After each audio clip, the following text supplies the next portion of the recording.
You have to be tough as a damn boot to be good, because you have to stand your ground when you need to stand your ground, and you have to be able to say no when it's time to say no, and you have to mean it. And so then you have to think and plan strategically so that when you're going to say no, you can mean it and it will stick. You know, and that takes a certain amount of integrated malevolence, I would say. And once it's integrated, it's not malevolence, it's strength. It's strength of character. It's the ability to stand your ground.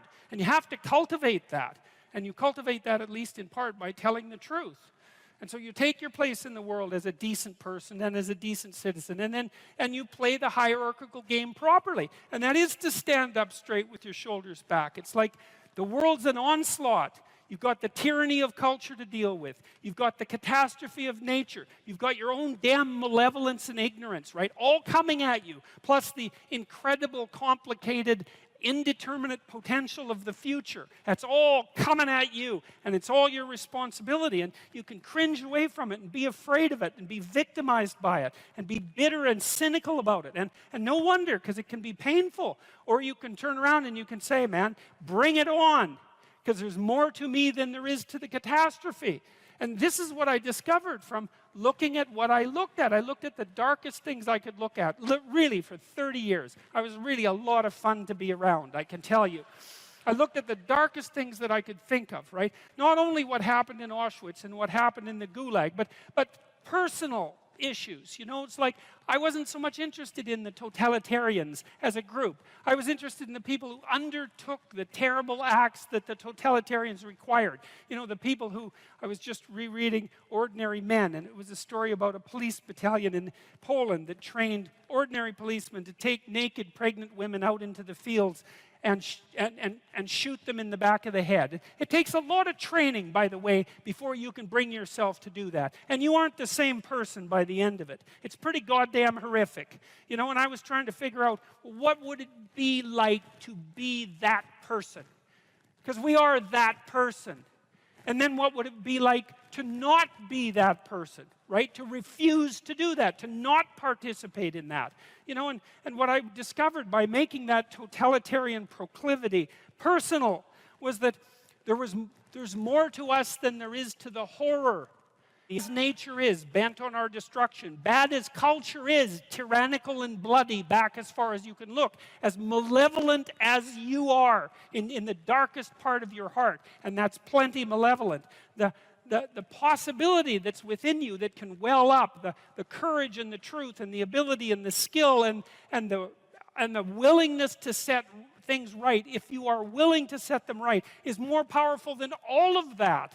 And so it's so interesting. It was proof for me of an old saying I read from Carl Jung. It's an alchemical motif, in stir qualinus inventur, which is what you most want to be found will be found where you least want to look, essentially. And it's so interesting because it means that if you're willing to turn around and to stand up, say, and stand up straight and face the darkness, like fully, what you discover at the darkest part is the brightest light.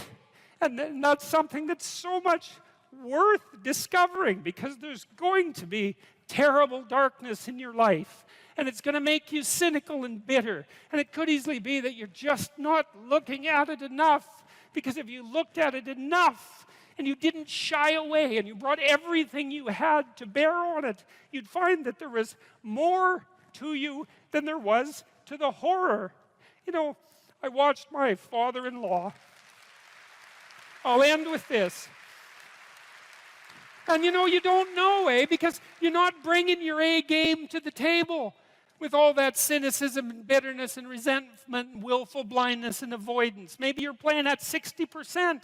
It's not good enough, because there's too much of what's bad for 60% to be good enough. It's like you need 90% or 95% or 100%. When about 15, 20 years ago, my mother-in-law developed frontal temporal dementia, which I wouldn't recommend. You know, it's one of those degenerative neurological diseases like Alzheimer's, and those bloody things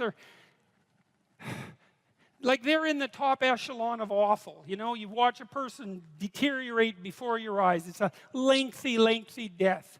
And it was slow.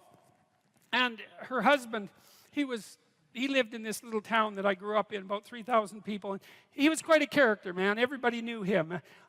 I bought him a Foghorn Leghorn t-shirt once, because that's kind of what he was like. He was loud and sort of bombastic, but he stood up straight, I can tell you. And he played the fool a little bit, mostly for the amusement of people, but he was no damn fool.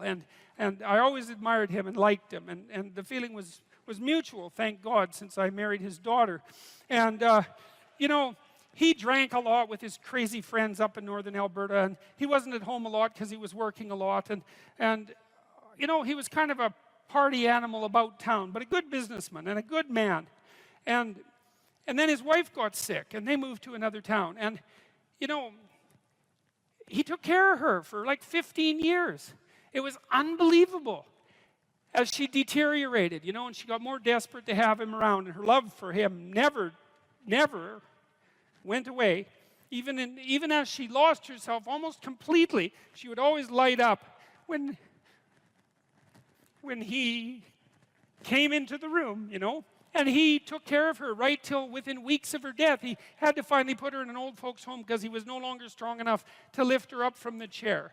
And we interacted with him a lot, you know, because we were trying to help him figure out how to cope. And we had signs put up in the house, electronic signs that would tell her when he was leaving, so that she would know where he went. And we had recordings in the bathroom so that she knew what to do when she went into the bathroom. And we tried to do everything we could to not make this absolutely bloody, atrocious experience complete hell.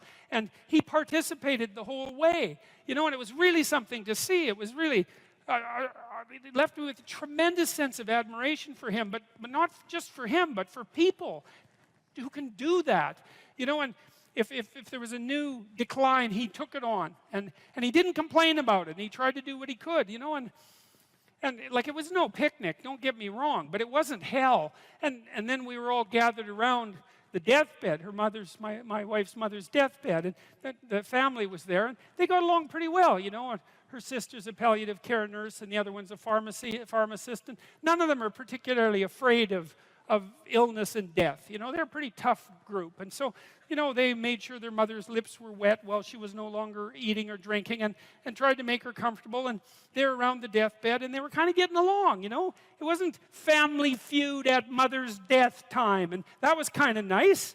And she died, and that was that.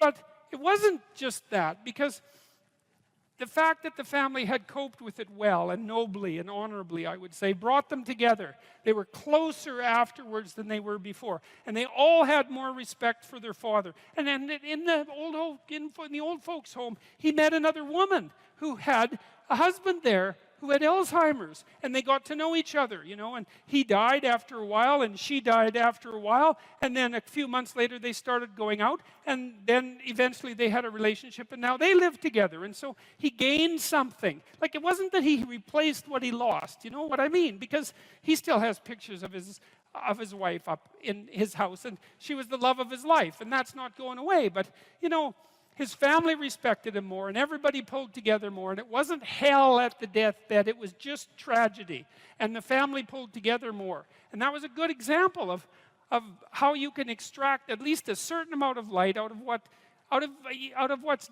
dark, even at a personal level. And it's worth asking yourself. It's like, drop what you're doing that's foolish, that you know is foolish, and pick an aim that's worthwhile, you know, to make things better for yourself, like you're worth taking care of, like you're worth something, you know, and to surround yourself with people who believe the same, and who are rejoicing in your accomplishments and unhappy when you fail, right? And you're comparing yourself to your accomplishments of yesterday and not to someone else's today, so that you're not jealous and bitter. And you put your own house in order so that you're not cursing the world when some of its disarray might be your fault. And you're trying to pursue something meaningful, and you're doing your best to tell the truth, and all of that. And then you see what happens. Who the hell are you? You know, you think you're a miracle of some bloody bizarre sort. We've been around for 3.5 billion years. You know, every single one of your relatives propagated successfully. And here you are, against all possible odds, in this world of hell in some sense, and bitterness and tyranny and malevolence. And yet, God only knows what's inside you, this capacity for consciousness, the capacity to confront potential and to turn it into something good. That's us, man. That's the Western story. That's the individual as the cornerstone of the state. That's our responsibility, and it really is who we are. If you ask a disagreeable person what he wants, say, or she wants, they'll tell you right away. They know. It's like, this is what I want, and this is how I'm going to get it. But agreeable people, especially if they're really agreeable, are so agreeable that they often don't even know what they want, because they're so accustomed to living for other people and to finding out what other people want and to trying to make them comfortable and so forth, that it's harder for them to find a sense of their own desires as they move through life. And that's not, look, there's situations where that's advantageous, but it's certainly not advantageous if you're going to try to forge yourself a career. That just doesn't work at all. And so, even though on average men and women aren't that much different in terms of their levels of agreeableness by the group, if you go out and you look at the extremes, they're very different. So all of the most agreeable people are women, and all of the most disagreeable people are men. And the thing is, the extremes are often what matter rather than what's in the middle. And so one of the ways that's reflected in society, by the way, is there's way more men in prison. And the best personality predictor of being imprisoned is to be low in agreeableness. It makes you callous. Now you might think, well, what's the opposite of compassion and politeness? And the answer to that is, I think it's best sort of conceptualized as a trading game. So let's say that we're going to play repeated trading games. And if you're very agreeable, then you're going to bargain harder on my behalf than you're going to bargain on your own behalf. Whereas if you're very disagreeable, you're going to do the reverse. You're going to think, I'm in this trading game for me, and you're going to take care of your own interests. Where an agreeable person is going to say, no, at best, at worst, this has to be 50-50, but I'd like to help you every way I can. One of the things you have to be careful of if you're agreeable is not to be exploited, because you'll line up to be exploited. And I think the reason for that is because you're wired to be exploited by infants. And so that just doesn't work so well in that actual world. And one of the things that happens very often in psychotherapy, people come to psychotherapy for multiple reasons, but one of them is they often come because they're too agreeable. And so what they get is so-called assertiveness training, although it's not exactly assertiveness that's being trained. What it is the ability to learn how to negotiate on your own behalf. And one of the things I tell agreeable people, especially if they're conscientious, is say what you think. Tell the truth about what you think. There's going to be things you think that you think are nasty and harsh. And they probably are nasty and harsh, but they're also probably true. And you need to bring those up to the forefront and deliver the message. And it's not straightforward at all, because agreeable people do not like conflict. Not at all. They smooth the water. And you can see why that is in accordance with the hypothesis that I've been putting forward. You don't want conflict around infants. It's too damn dangerous. You don't want fights to break out. You don't want anything to disturb the relative peace. And if you're also more prone to being hurt physically and perhaps emotionally, you're also maybe loath to engage in the kind of high-intensity conflict that will solve problems in the short term, because it takes a lot of conflict to solve problems in the short term. And if that can spiral up to where it's dangerous, which it can if it gets uncontrolled, it might be safer in the short term to keep the waters smooth and to not delve into those situations where conflict emerges. The problem with that is it's not a very good medium to long-term strategy, right? Because lots of times there are things you have to talk about because they're not going to go away. And the advantage to having a well-socialized disagreeable person is that they really don't let much get in their way. So if you can get a kid who's disagreeable socialized, that person can be quite the creature, because they're very forward-moving in their nature and very difficult to stop. But if you don't get them successfully domesticated, tamed, roughly speaking, by the time they're 4, their peers reject them. And that's a big problem, because your job as a parent is to make your child socially desirable by the age of 4. Like you want to burn that into your brain, because people don't know that. That's your job. And here's why. It's easy if you think about it carefully. So you imagine you've got a 3-year-old child, so sort of halfway through that initial period of socialization, and you take that child out in public. Okay, what do you want for the child? Who cares about you? What do you want from for the child? You want the child to be able to interact with other children and adults so that the children are welcoming and smile and want to play with him or her, and so the adults are happy to see the child and treat him or her properly. And if your child's a horrible little monster because you're afraid of disciplining them or you don't know how to do that properly, then what they're going to do is they're going to experience nothing but rejection from other children and false smiles from other parents and adults. And so then you're throwing the child out there into a world where every single face that they see is either hostile or lying.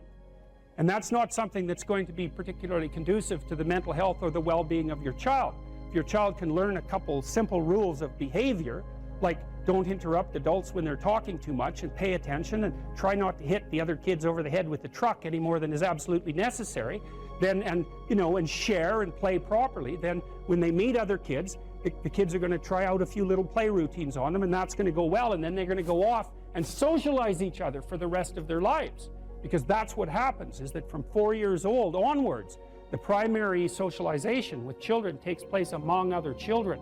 And so if the kids don't get in on that early, they don't move into that developmental spiral upwards and they're left behind. And you can imagine how terrible that is, because a 4-year-old will not play with another 4-year-old who's 2. But a 5-year-old certainly will not play with a 5-year-old who's 2, right? Because the gap is just starting to get unbelievably large. And so the kids start out behind, and then the peers leave them behind, and then those kids are alienated and outside the peer group for the rest of their life. Well, those are the ones that grow up to be long-term antisocial, right? They're already aggressive. It doesn't dip down. Now, what happens to normal boys, roughly speaking? Imagine the aggressive 2-year-old types. They get socialized, so their level of aggression goes down, and then they hit puberty and testosterone kicks in, and bang, levels of aggression go back up. And so that's why males are criminals between the ages roughly of 16 and about 25. So, and it matches the creativity curve, by the way. It's so cool. If you look at the spike of creativity among men, 16 to 25, and it starts to go down, criminality matches that absolutely perfectly. So that's quite cool. So, and so the testosterone levels raise the average level of aggression among men. It's more dominance than aggression, actually, and testosterone is by no means all bad. And then it starts to decrease at about age 25 or 26, which is usually when men stop staying up late at night, stop drinking as much, develop a full-time career, and take on the burdens and responsibilities and opportunities that are associated with a long-term partner and family. And so, well, so that's the development of what I would call predatory aggression, because I also think that the agreeableness distribution is probably something like predatory aggression versus maternal sympathy. It's something like that. So if you look at other mammals that are predators, because we're predators as well as prey animals, if you look at other animals like bears, the male bear has absolutely nothing to do with the raising of the infants. In fact, the female bears will keep the male the hell away because he's likely to kill the infants and maybe even to eat them. So there's no maternality at all in solitary male mammalian predators. It's really useful to investigate the viewpoints of people who have opposing views to yours, because they'll tell you things. Not only will they tell you things you don't know, they'll also tell you how to see the world in ways that you don't see it. And they'll also have skills that you don't have, that you could develop. So for example, if you're an introverted person, it's very useful to watch an extroverted person, because the extroverted person has ways of being in the social world that aren't natural to you, that you can use to improve your toolkit. And if you're disagreeable, one of the best things to do with disagreeable people, especially if that's alienating them from other people, for example, because it can, people treat you like you're a selfish, arrogant son of a, maybe that's because you are. It's like, okay, so what do you do about that? One of the most promising treatments, let's say, for that is get the person to do something for someone else once a day, just as a practice, and learn how to do it. Maybe you can wake the circuit up, if you think that it's lying dormant in you, which is probably right. I think we have a very wide range of propensities within us. Some are switched on, genetic propensities. Some are switched on, but I think that if you put yourself in the right situation or walk yourself through the right exercises, you can switch some of these other things on as well. but it takes work and dedication and discipline. I would say, generally speaking, if you want to adapt yourself properly to life, you should find a niche in the environment that corresponds with your temperament, right? You shouldn't work at cross purposes to your temperament because it's just too damn difficult. But having done that, then you should work on developing the skills and viewpoints that exist in the space opposite to your personality, because that's where you're fundamentally underdeveloped. And that way I think you can extend out your temperamental capability across a wider range. And to me, that's roughly equivalent as bringing a richer toolkit to each situation. You know, so if you're hyper extroverted, you should probably learn to shut up at parties now and then and listen just to see what's going on, to see if you can manage it, you know. And if you're introverted, well, then you should learn how to speak in public and to learn how to go to parties without hiding in the corner and saying nothing to anyone. You know, and if you're agreeable, then you need to learn how to be disagreeable so people can't push you around. And if you're disagreeable, you need to learn how to be agreeable so that you're not an evil son of a bitch. So, and the same thing applies even in the conscientious domain. It's like if you're too conscientious, you need to learn to relax and let go a little bit. And if you're unconscientious, it's time, like, get out the Google Calendar, man, and start scheduling your day, right? And beat yourself on the back of the head with a stick until you're disciplined enough so that you can actually stick to something for some length of time and not living in absolute squalor, which is something that would characterize someone who's very disorderly, for example, because they don't notice. It doesn't bother them, disorder. It's like, maybe they can see it, but it doesn't have any emotional valence, and so it doesn't have any motivational significance. You know, so the other thing you might want to think about too, if you're choosing a partner, is try not to choose someone who's too distant from you on the temperamental variables, because you're going to have a hard time bridging the gap. You know, it's hard for an introverted person and an extroverted person to coexist. And it's really hard for an orderly person and a disorderly person to coexist, because they will drive each other nuts. Why don't you pick up? Why are you so obsessed by it? That's the basic argument, you know.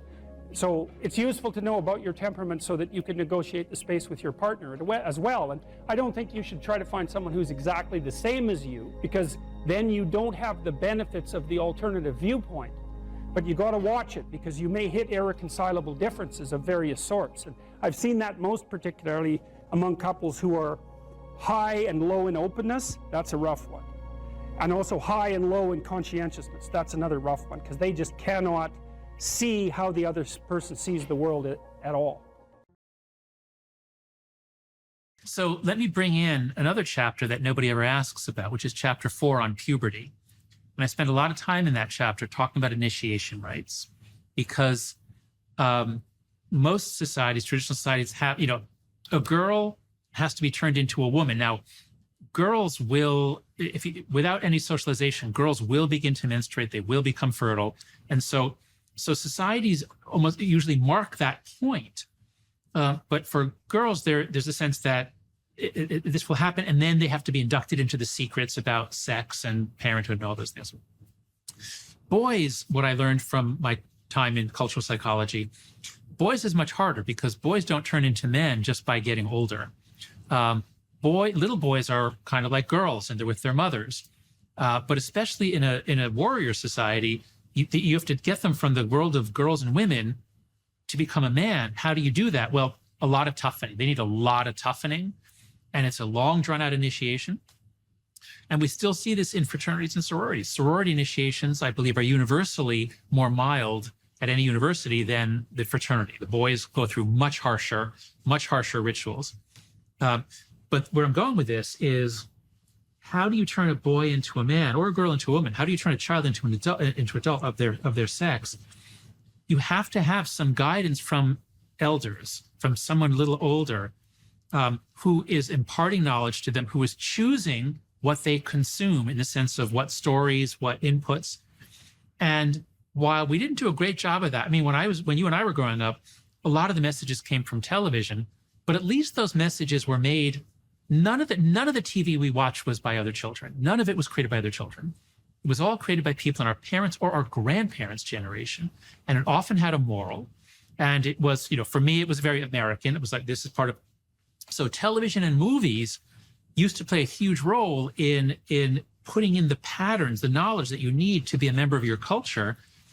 And books. And books, thank you. Yes, of course, and books. So that's why people have cared so much about education, literature, because it's not just the facts you're learning.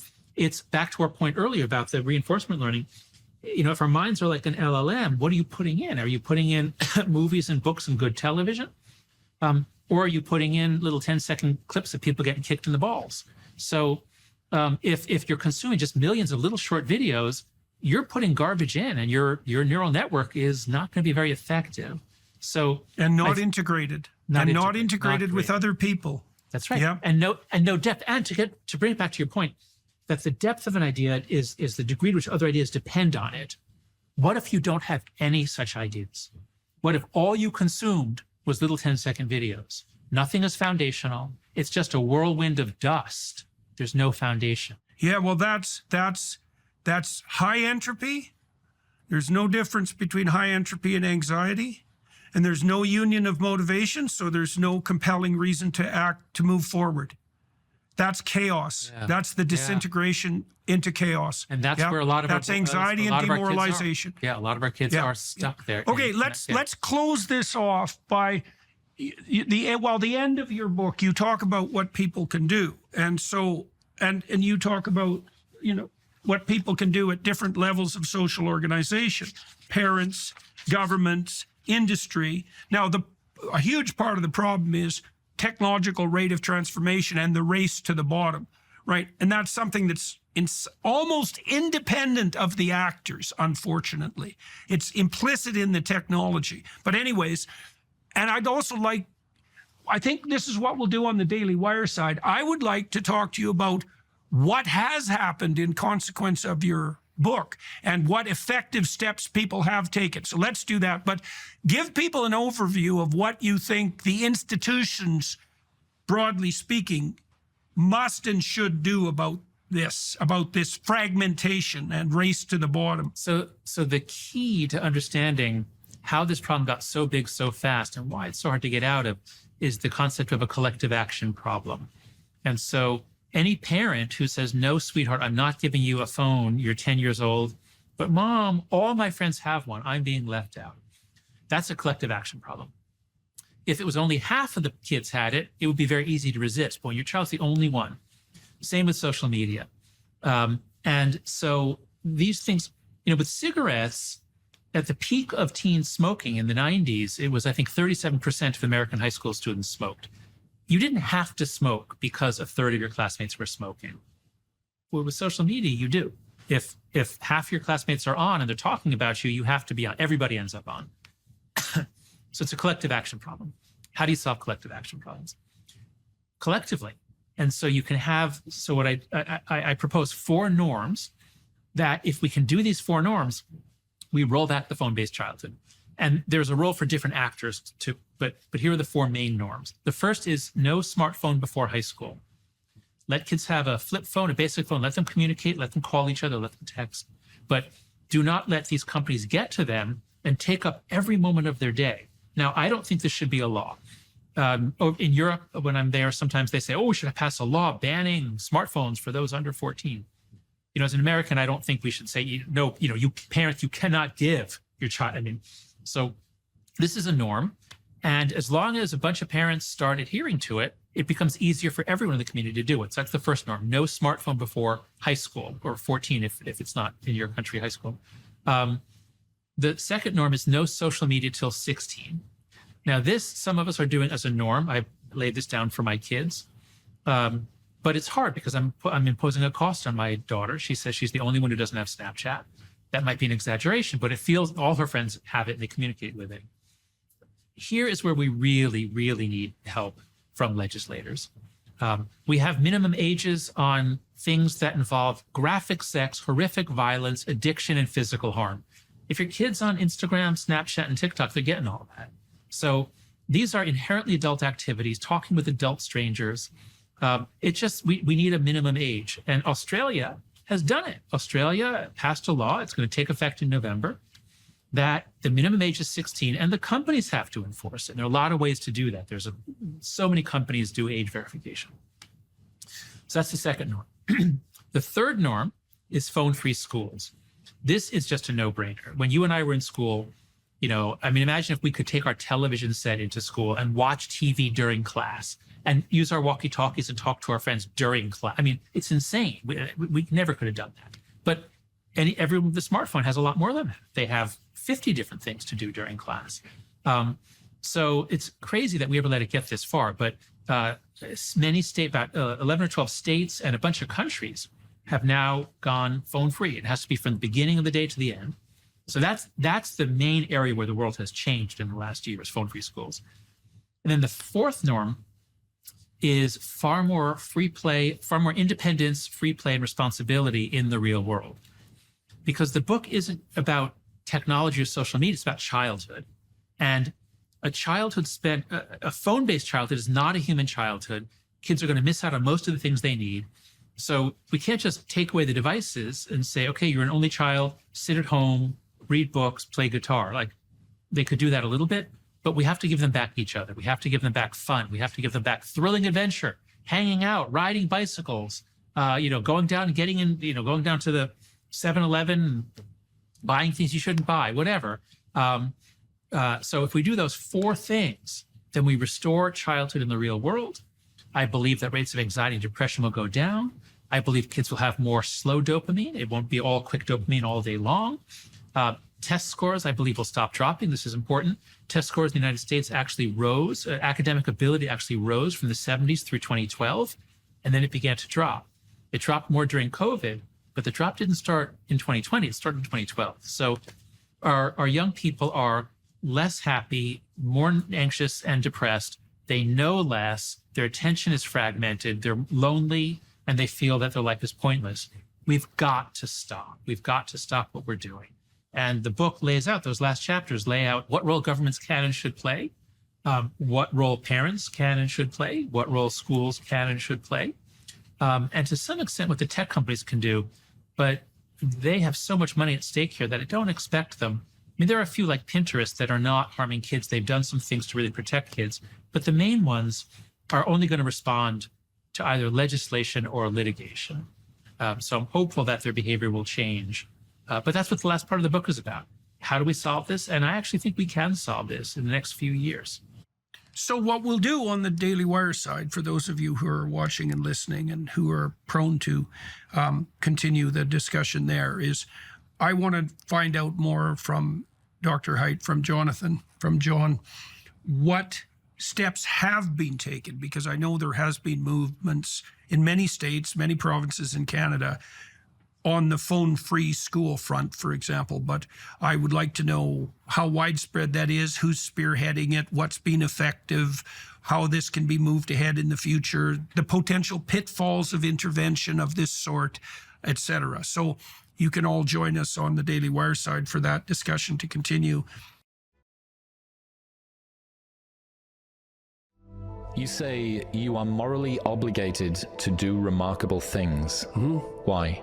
Well, I think partly because life is so difficult and challenging that unless you give it everything you have, the chances are very high that it will embitter you, and then you'll be a force for darkness and not good. And so, the fact that life is short and can be brutal can terrify you into hiding and avoiding. You can flip that on its head and understand that since you're all in anyways, you might as well take the risks that are adventurous. There isn't anything more adventurous than the truth. So why is that a moral obligation? Well, if you hide and you don't let what's inside of you out, and you don't bring into the world what you could bring, and you become cynical and bitter, you will start doing very dark things. Not only will you not add to the world what you could add, but you'll start being jealous of people who are competent and doing well and work to destroy them. So that's the pathway to hell, really. We need to separate out the distinction between fantasy and delusion. You do have a fantasy about the future, So you have to provisionally map the future. That's what a plan is. That doesn't make it a delusion. Like, it becomes a delusion when the map bears no relationship to the underlying territory. So if you have a strategy for the future, maybe let's say that your strategy for the future is that you have 5 million YouTube subscribers in 3 years. Well, you have no evidence of the strict sort that that's how it's going to be, because anything could happen between now and 3 years from now, let's say. But there's no reason to call that a delusion. It's one hypothetically possible path of potential, and then you can make the sacrifices necessary to bring that about. So even though it's a fantasy because it maps something that isn't there, it's not a delusion. It's a delusion when you're ignoring elements of your own experience that would inform your fantasy more effectively. You're ignoring them so that you can live in a positive representation of the future without having to pay the appropriate price for it. The ultimate ideal is also the ultimate judge, because the ultimate ideal is something against which you fall far short. And that might be so painful that you can barely stand it. But then what you do is two things, I suppose, is you lower the ideal and you raise your estimation of your potential. And what do I mean by lower the ideal? Well, if you're comparing yourself to someone or even to a future self, and the gap is so painful that it paralyzes you, then you've created a dragon that you don't have the tools to master. And so what you have to do is you have to scale the dragon down to size. And you want to scale the dragon down to size until it's a size that you are willing to move toward, however small that is. Now, if you're here and your ideal is here and that gap is unbearable, then you reduce the gap and you reduce the gap. And you're going to have to do that anyways, because you're not going to move from where you are to perfect in one fell swoop, right? There's going to be incremental steps. So you have to fill in that hierarchy of progression with a high enough resolution representation so that you can start to move forward. There's another gospel comment that's very interesting. It's called the Matthew principle. And the Matthew principle is, to those who have everything, more will be given, and from those who have nothing, everything will be taken. Now, it's brutal because it implies that reality works like this. When you're moving up, you go like this, right? And that's pretty nice. That's a lot better than this. But when you're going down, you go like that, right? It's like downhill, cliff. Okay, so you want to avoid the downhill path. Well, if the uphill path is like this, which is like exponential, let's say, or geometric, then what that means is that it doesn't matter how big the first steps you take uphill are, even if they're trivial, even if they're shameful in their size, because you're so useless. If you're disciplined in that, you'll speed up extraordinarily rapidly. And so that's the good news, you might say, is that you can take very small steps, even ones that might be shameful in their size, and you have to admit that to yourself. But once you get the ball rolling, it doesn't roll in a linear fashion, it rolls in a geometric fashion. And this is a really good thing to know, because it can take the sting out of the realization of your own stupidity. It's like, yeah, everybody has their weak sides, let's say, things they're embarrassed about. When I first started going to the gym, I was like 23, and I think I weighed 135 pounds, and I was 6'1", very, very thin, 27-inch waist, something like that. And I smoked like mad, and I drank too much. Like, I wasn't in good shape. The first attempts forward I took in the gym, I went to this swimsuit class. Jesus, it was me and this like really fat guy, young guy, probably not in any worse shape than me, and like 7 old women over 70, and they could outswim me.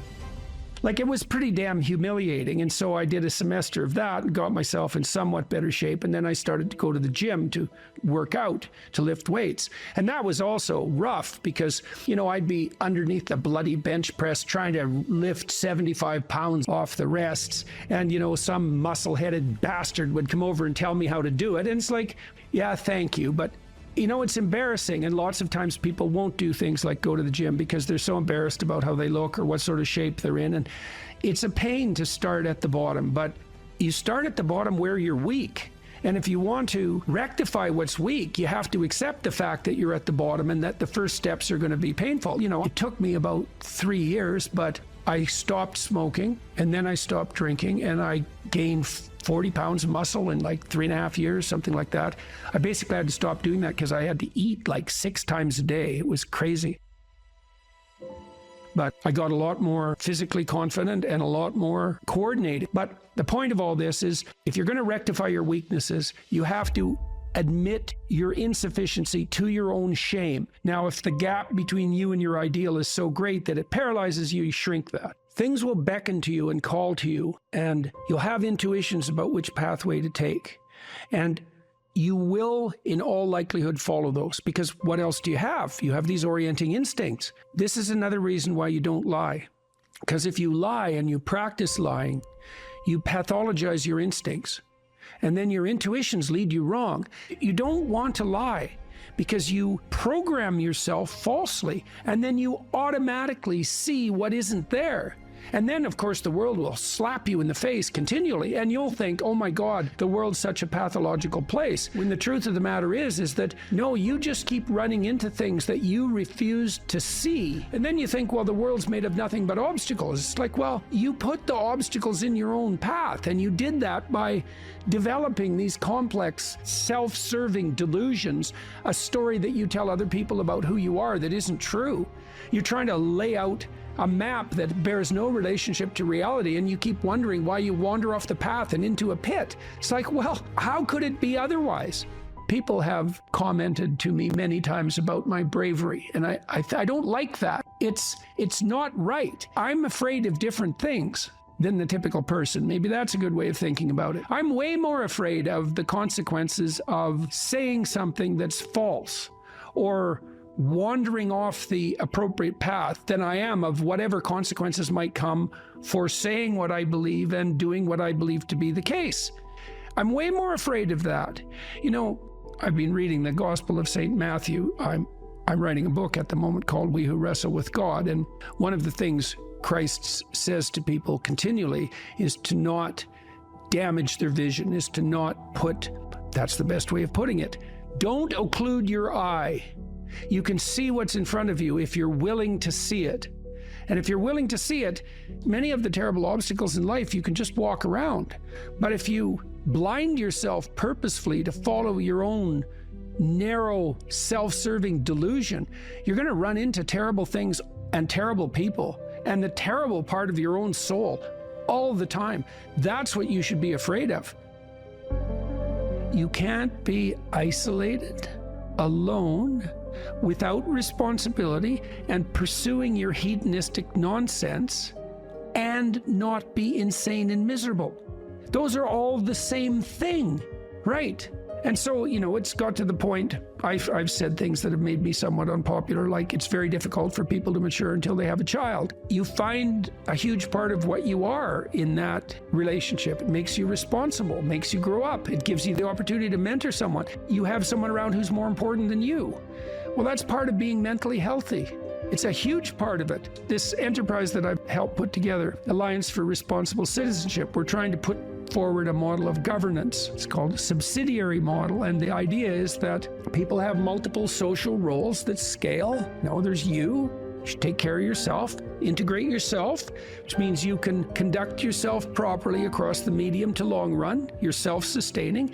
Then you can maybe extend that to your partner, and then to your family, and then to your local community, and then to broader communities as you become more and more competent and able to take on that responsibility. That's the alternative to isolated hedonic slavery.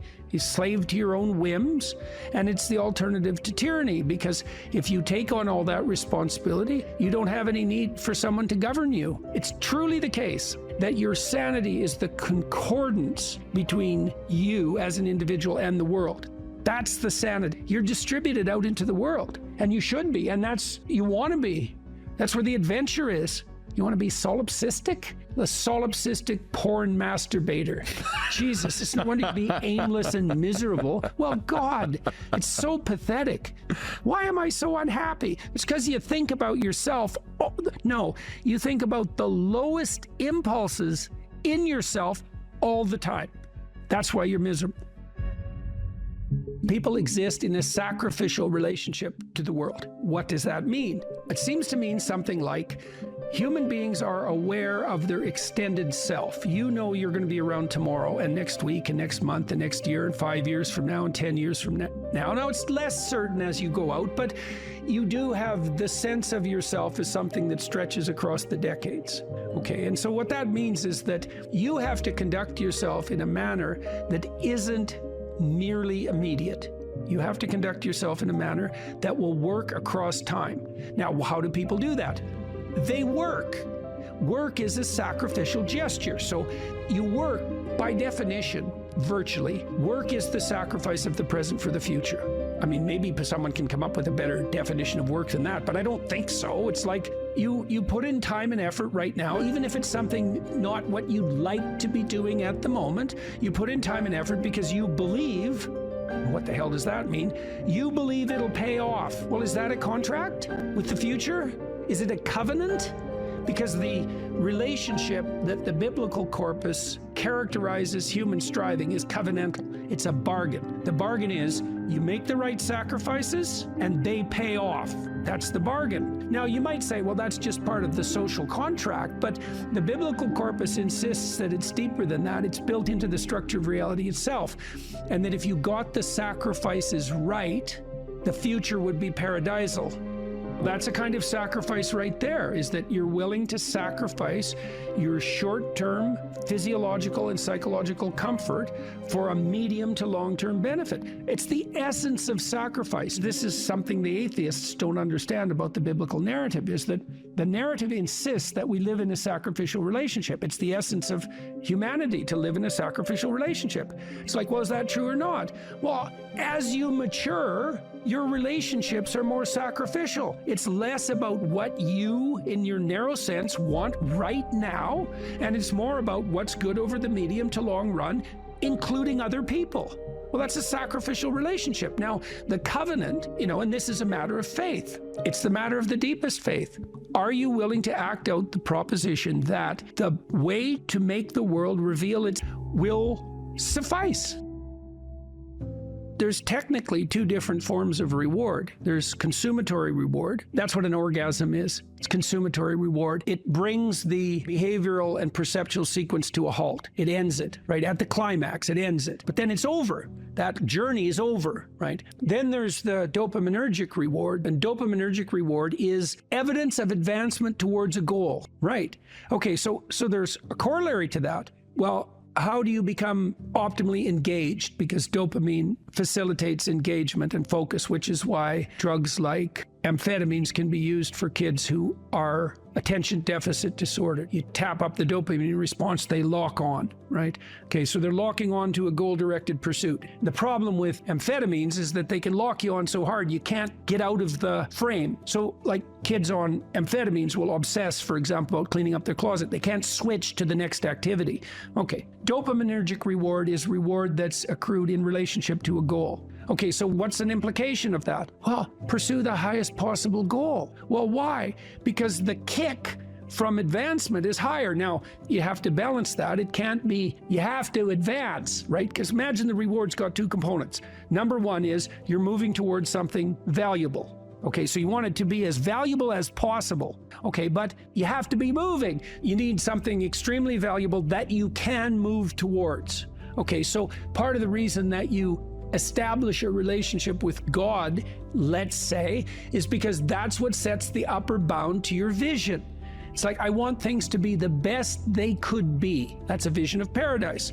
Well, that has to be fractionated into, your proximal decisions, but lurking behind that should be this continual movement towards, what would you say, a heaven that recedes as you approach it. That's the proper vision of heaven. A heaven is a place that's perfect and getting better, both at the same time. That's what music shows you, because a great piece of music is perfect, but it's just getting better as it unfolds. And you need that. This is part of the problem with a static utopian vision, something Dostoevsky criticized. If you gave people nothing but consummatory reward, he famously says, so that they can do nothing but sit in tubs of hot water, eat cake, and busy themselves with the continuation of the species, human beings would break that all to hell in a moment just so they have something interesting to do. If you run yourself through a disciplinary process, so you accomplish something, maybe you don't attain the goal you were aiming at, but you accrue a new way of looking at the world and a set of skills. Well, if you just keep doing that, you have multiple ways of looking at the world and more skill. Well, that's your storehouse of treasure. As you walk through life in your normal mode, things will call to you.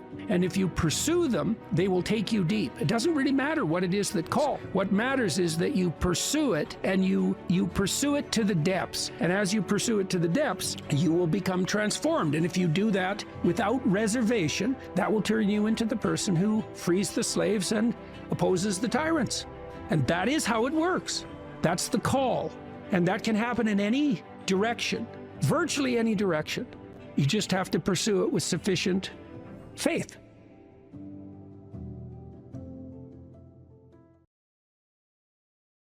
The Greeks had the maxim, know thyself. How do we come to know ourselves in terms of our personalities and, more importantly, potential? Well, one of the first ways to come to know yourself is to understand that you don't. You can learn to kind of watch yourself like you're watching a stranger. You have to adopt a position. It's a position of radical humility, I would say. Humility in two senses. So one sense would be the humility of recognizing your ignorance. So you have to understand that you don't know who you are. That's not easy to understand because you think you know, but then you remember you can't control yourself very well. You're not very disciplined. You're full of flaws. Maybe you don't know yourself as well as you think, but it's hard to get low enough to understand how deeply it is the case that you are ignorant about who you are. Now, there's an upside to that too, which also is that you're also ignorant about who you could be. And so the discovery of that, is some reward for the horror of determining who you actually are. And then I would say, well, then you watch yourself. You watch yourself like you're watching a stranger. You watch what you say and you listen. And you think, well, what sort of person would say that? And how am I reacting emotionally when I'm communicating in that manner? Is that making me feel stronger or weaker? Is it filling me with shame? Is it helping my confidence? Am I laying out a lie? Am I deceiving myself and other people? Am I adopting this personality at parties that is designed to impress and to amuse, and it comes across as nothing but self-centered narcissism? What are my dark fantasies? What are my aggressive fantasies? What is it that I'm willing to do? What am I interested in so that I'll spontaneously pursue it? What do I procrastinate about and why? What am I unwilling to do? What do I think is good? What do I congratulate myself for accomplishing? And what do I berate myself for failing to confront and to implement? Those are all incredibly complicated questions, and you don't know the answers to them. So that's a start. And then in terms of potential, well, you'll discover a little bit more about your potential as you discover who you are, especially the darker parts of yourself, because then you discover your potential for mayhem. There's some real utility in that. It's actually something that strengthens you, because the first thing that a realization like that can in fact produce is the ambition to incorporate that dangerousness into a higher order personality. And that can make you implacable. That can make you someone who can say no when you need to say no. That can make you someone who won't avoid necessary conflict. And so that's unbelievably useful. And so that's one of the potentials that you might discover. The other thing you do to discover your potential is you challenge yourself. It's like Rule 4 in my book, 12 Rules for Life, is compare yourself to who you were yesterday and not to who someone else is today. And that's kind of a good way to start this. It's like, well, take a bit of a look at yourself and think about what's not so good that you could improve, that you should improve by your own standards, and that you would improve, and set yourself a little goal. Maybe you're not studying at all at your university. Or maybe you're at work and you've got this stack of paper there, and you haven't looked at that damn stack for like a month, and you know that you should be. And you're bothering yourself at night because you're avoiding that.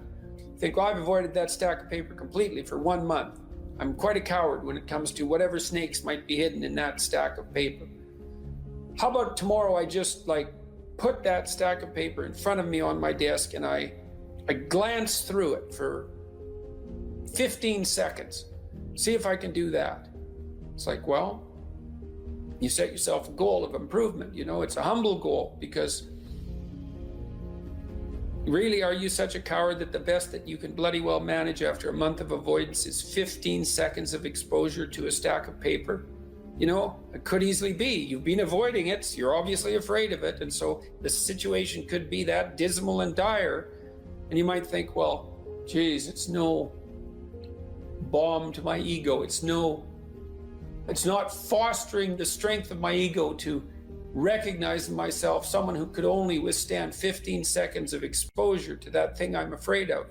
And so that's a form of humility too. It's like there's things you could do to improve, and you know what they are. And there's small steps that you could take, that you might take, that would put you in that direction. And then the question is, are you big enough to take those small steps? You know, are you capable of grappling with the fact that you're fundamentally flawed to the point where you have to break things down into almost childlike steps in order to manage them? And the answer to that is, yeah, you are. And that's the lot of, I don't know if it's the lot of everyone. Most people have things they avoid, you know, and they're afraid of. So I would say to some degree, it's the lot of everyone. People vary in the degree to which they've conquered that. And you do meet people from time to time who are extraordinarily disciplined. But most of the time, they've got disciplined in exactly this manner. It's through slow incremental improvement. And then you challenge yourself. It's like, well, could I do this? That would be better. And you find out, and then you think, well, is there something slightly larger and more challenging that I could do that would be better? And you try it and you find out. And as you try it and you find out, generally you get better at it, and you can take on larger and larger challenges. You know, you take responsibility for yourself. That's part of standing up straight with your shoulders back. It's like, take on the world, man, but only at the level that you can manage. You know, when you're ignorant and biased and deeply flawed and immature, it's where everyone starts. You don't want to bite off more than you can chew, but it doesn't mean that you can't wrestle with part of reality. You know, some part that's small enough so that you have a good shot at victory. And to put yourself together, the first steps towards that is to allow yourself to be a fool, right? It's because you don't know what you're doing. You have to admit that. And there's going to be a loss of ego or destruction of ego, arrogant ego that necessarily accompanies that. But you need the loss of that arrogant ego, because it's precisely what's interfering with your movement forward. You know, it's part of the adversarial process, mythologically speaking, that stops moral progress. You're too proud of who you think you are to notice what you're like so that you could change properly. You don't want to sacrifice that part of yourself. It's probably associated with some delusion that helps you maintain a positive, although very fragile self-image, you know, in the absence of genuine effort. It's not to be recommended. You know yourself by watching and paying attention. It's watching like you're a snake. A snake watches like cold-bloodedly, with no emotional reaction, just to see what's there. It doesn't allow, symbolically speaking, doesn't allow what is wanted or desired to interfere with what is observed. So you watch yourself like that, as if you don't know who you are. Well, that's the beginning. And then you challenge yourself continually to see how far past yesterday you can push today and tomorrow, and to continually experiment with expanding the domains not only of your competence, but of your ability to increase that competence. And the upper limit to that is proportional to the moral effort that you put into it. The more that's guided by the highest of all possible visions, right? The alliance with the highest of all possible conceivable good. And the more it's accompanied by truth in speech and action, the more you will develop your potential. And you also, I suppose, have to be willing to undertake that as an adventure, because it's a hell of a thing to bear that kind of responsibility. It takes a person out of the ordinary. It takes them out of themselves. And there's an alienation and an isolation that goes along with that, and a great sorrow, all of that together.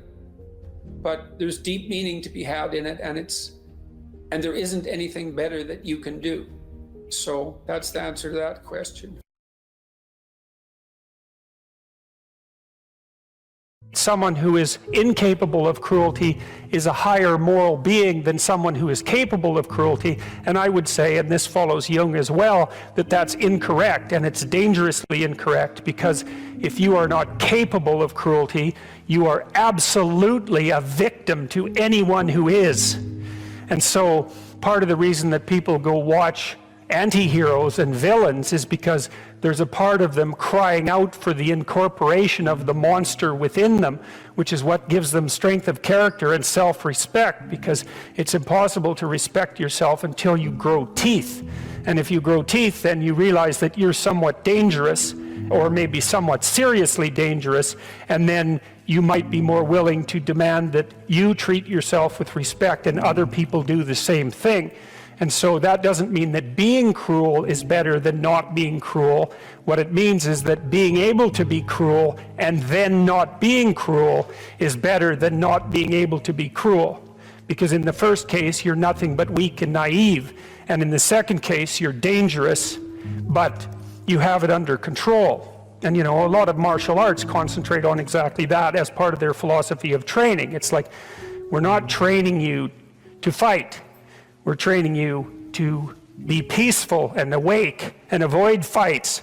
But if you happen to have to get in one, and I guess the philosophy also is that if you're competent at fighting, that actually decreases the probability that you're going to have to fight, because when someone pushes you, you'll be able to respond with confidence, and with any luck, and this is certainly the case with bullies, with any luck, a reasonable show of confidence, which is very much equivalent to a show of dominance, is going to be enough to make the bully back off. And so the strength that you develop in your monstrousness is actually the best guarantee of peace. And that's partly why Jung believed that it was necessary for people to integrate their shadow. And he said that was a terrible thing for people to attempt, because the human shadow, which is all those things about yourself that you don't want to realize, reaches all the way to hell. And what he meant by that was, it's through an analysis of your own shadow that you can come to understand why other people are capable, and you as well, of the sorts of terrible atrocities that characterized, let's say, the 20th century. And without that understanding, there's no possibility of bringing it under control. When you study Nazi Germany, for example, or you study the Soviet Union, particularly under Stalin, and you're asking yourself, well, what are these perpetrators like? Forget about the victims, let's talk about the perpetrators. The answer is, they're just like you. And if you don't know that, that just means that you don't know anything about people, including yourself. And then it also means that you have to discover why they're just like you. And believe me, that's no picnic. So that's enough to traumatize people, and that's partly why they don't do it. And it's also partly why the path to enlightenment and wisdom is seldom trod upon, because if it was all a matter of following your bliss and doing what made you happy, then everyone in the world would be a paragon of wisdom. But it's not that at all. It's a matter of facing the thing you least want to face. Is there a purpose to our life? And well, that's a hard question. And then if there is a purpose, well, how is it expressed? And then if there is a purpose and our lives are truncated, as they are by death, then how can that purpose have significance? And those are hard questions. But Socrates' experience seemed to be that he had lived enough in his life so that when push came to shove, which it certainly did, he was able to gracefully let it go. And that's, and you know, he attested to that with his death. And that's fairly convincing, you know, I mean, that's a fairly convincing argument. And it's one that I find, well, it's hard to tell if I find it exactly credible, but I don't find it incredible. I mean, I certainly have noticed that as I've got older and have done things, various, what would you say, accomplished isn't exactly the right word. I've participated in many things that I'm pleased to have participated in them, but wouldn't necessarily go back and participate in them again. It's sort of as if when you do something and you finish it, it's as if it's done. You don't have to do it again. And maybe it's possible, who knows, that if you finish your life, whatever that might mean, if you exhaust your life, then that's enough life, you know, that you've had enough. And I mean, that doesn't mean that I try not to keep myself healthy and that I want to die tomorrow. It doesn't mean any of that. I'm trying to stick around as long as I can, but there's still that curiosity about the relationship between life and mortality, and the possibility that a life well lived exhausts itself in some fundamental sense, so that you can be satisfied, let's say, with what you were. There is some psychological evidence that bears on this. If you ask people what they regret, especially as they get older, what they generally report is things not done. So they don't regret so much mistakes they've made, although of course people obviously regret mistakes they've made as well. So they don't exactly regret sins of commission, right? Errors that they've actively made. They torment themselves for opportunities that had presented themselves that they did not, let's say, exploit or engage in. And I think that's worth thinking about too, because one thing that I have become convinced about with regards to human consciousness, which I think is equivalent to the spark of divinity in some sense that our fundamental stories insist has been placed within us, is that human consciousness is that faculty that confronts potential itself. I think there's good neurological evidence for this, by the way, for those of you who are scientifically minded, because we build circuits within us for habitual action that we've practiced many times that seem to run in a very deterministic fashion. And we are a strange combination of deterministic and non-deterministic as far as I can tell. But what our consciousness seems to be for is to encounter those things that we have not yet encountered. And those things that we have not yet encountered seem to me to be those things that have not yet been brought into being. And so you could say that what our consciousness is for the encounter with potential. You know, that our consciousness is it's not for the past, it's not even for the present. It's to transform the future into the present.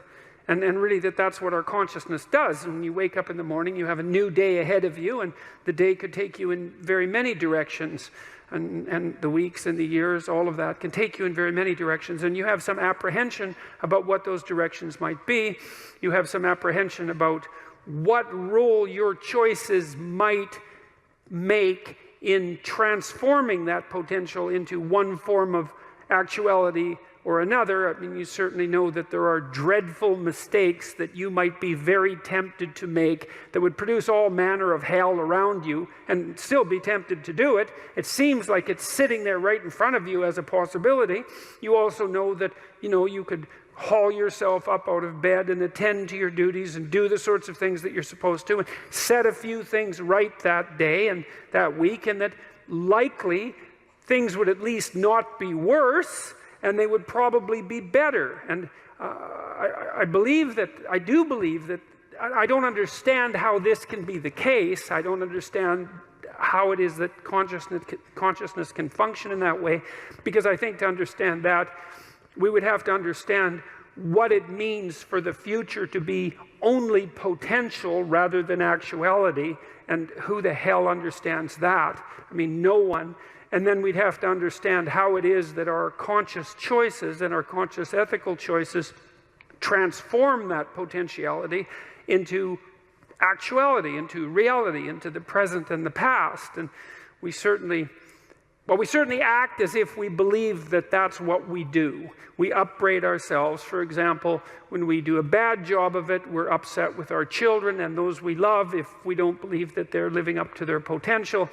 We're guilty and ashamed when we make choices that we feel are inappropriate. We understand to some degree that the manner in which time lays itself out has something to do with the ethics of our choice. And again, I would say that's a very deep idea. I think it's the most true idea I know.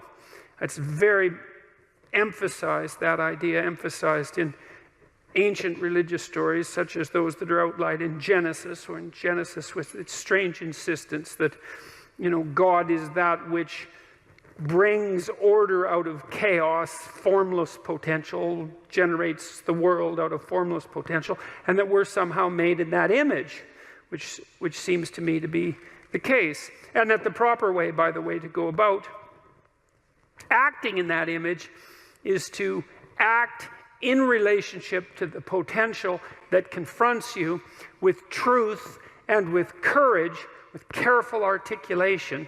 That's the logos. And that if you do that, then what you bring forth is good. What's my advice to young men seeking a woman for marriage and family? Yeah. Well, okay, fine. That's the same second question. That's pretty straightforward, man. I mean, you can't eliminate the necessity of being attracted to one another. That's important, and that's mysterious, So, for example, here's a funny thing. One of the things we know that attracts people to one another is bilateral symmetry.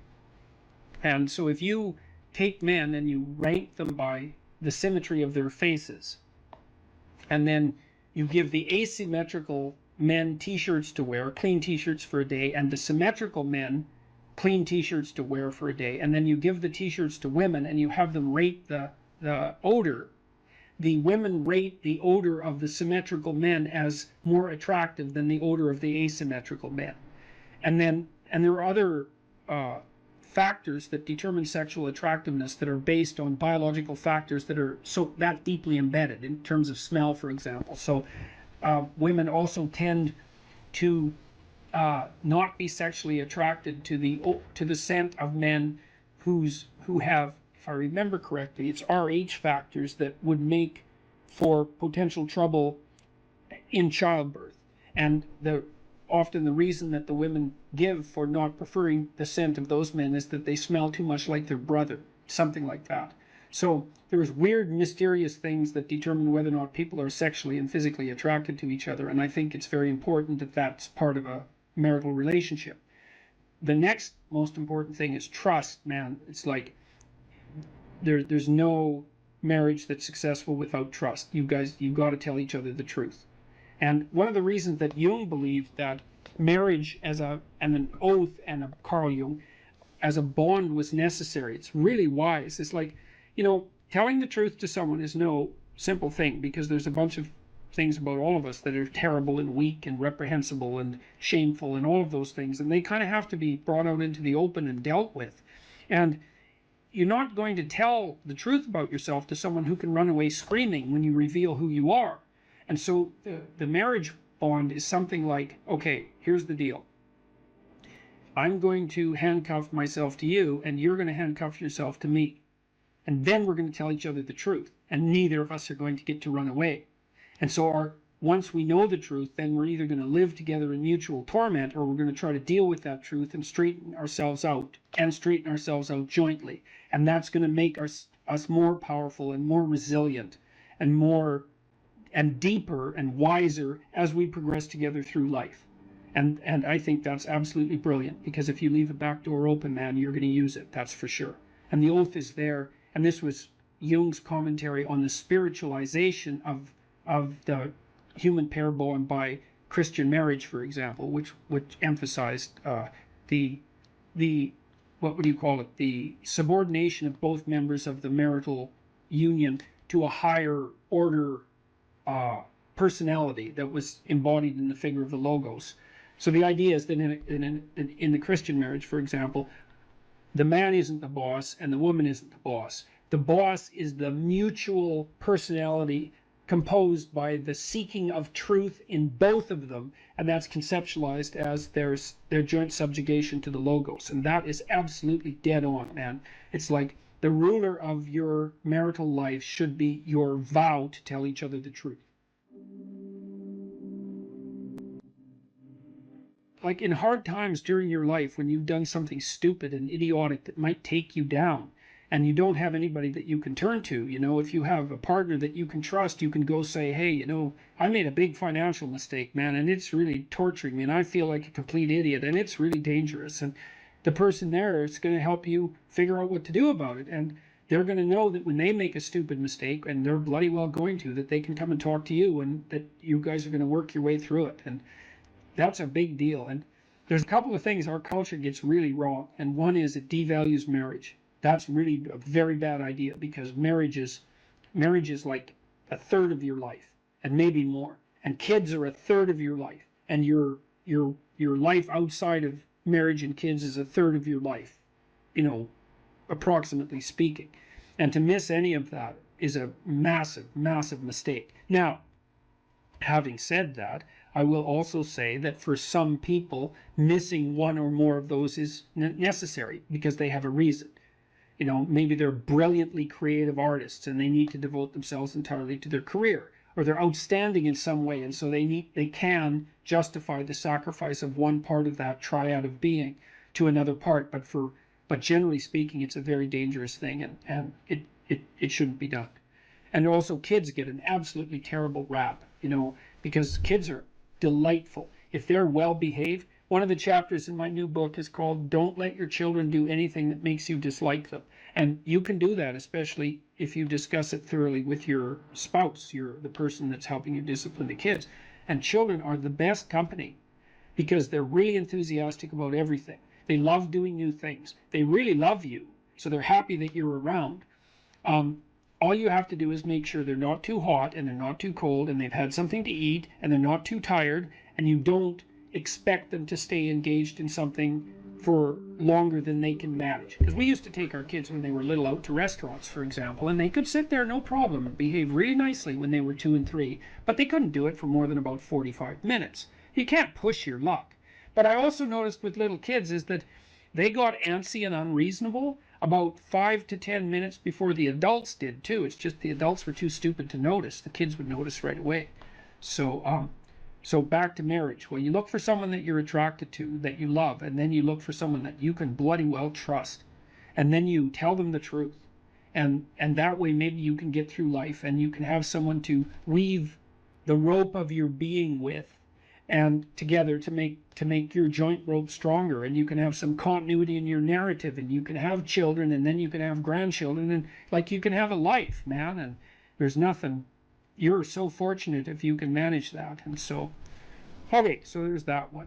So what's my advice to young men seeking a woman for marriage and family? Yeah, well, and also, marry someone you think would be a good mother and that has enough sense, generally speaking, to know that she wants children. Now, some women don't want children, and fair enough.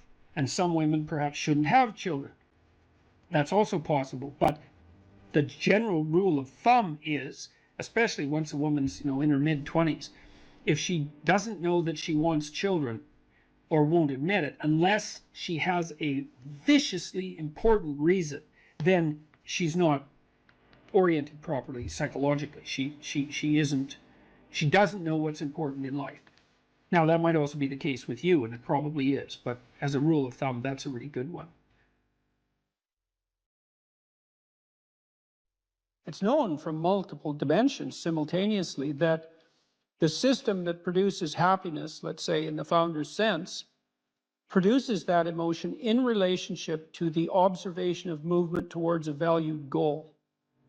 And so you can derive some conclusions from that. The first is that without a goal, there's no happiness by definition, because happiness marks movement towards a valued goal. The next is, well, the higher the goal, the more value there is in the observation of movement towards it.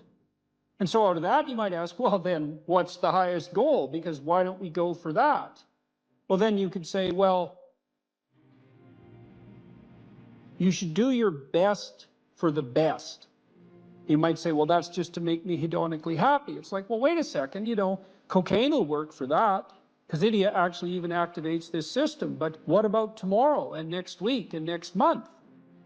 And so the problem with hedonism as a goal is, first of all, it vanishes when you're suffering. But even failing that, if you're serving yourself hedonically in the narrow sense, it's just about me and my pleasure. It's like, okay, which you? Today's you, tomorrow's you, next week's you, next month's you. What about next year, 5 years from now, 10 years from now? You're going to lead a hedonic and dissolute life, and what are you going to be, a burnt-out shell and a wreck, a dismal wreck in 10 years? Because that's what will happen. And so if you don't construe yourself as a community stretched out across time, then you're not even serving yourself. And if you do construe yourself as a community stretched across time, then serving other people and serving yourself turn out to be exactly the same thing. I just did a course on the Sermon on the Mount, and Christ, in one of the sections of that sermon, he says to people that you shouldn't lose your saltiness, you shouldn't lose your savor, and you're the salt of the earth, and without that salt, everything loses its flavor. And salt is a preservative, and it's a spice, and that's often conceptualized, that phrase, as referring to the salt of the earth, you know, the solid, reliable types who bear all burdens. But that is not what it means. I looked at a lot of different translations. I talked to a lot of people about that verse, and really what it means is, well, there should be some spiciness and unpredictability and humor about you. And there should be some play in the system, right? Because that's what stops you from just being the narrow, dead, past letter of the law with no spirit. There should be some snake inside the tree, right? There should be some fire inside the bush. Those are all ways of construing that are symbolically equivalent. There should be some dynamism in you, and a fair bit of that's associated with, well, enthusiasm. That's fun, but enthusiasm means to be imbued with the Spirit of God. That's why people like comedians so much too, because that's what they do. And so you have to leaven the duty with humor, and your book does a lovely job of that too, because your book, which is a very conservative book in the best possible way, and is a call to duty and responsibility, but you constantly return to themes of both stoicism and humor, which are tied together in some sense, you know. I was just in Newfoundland for the last week doing a documentary there. Newfoundland's a rough rock, and it's beautiful and harsh.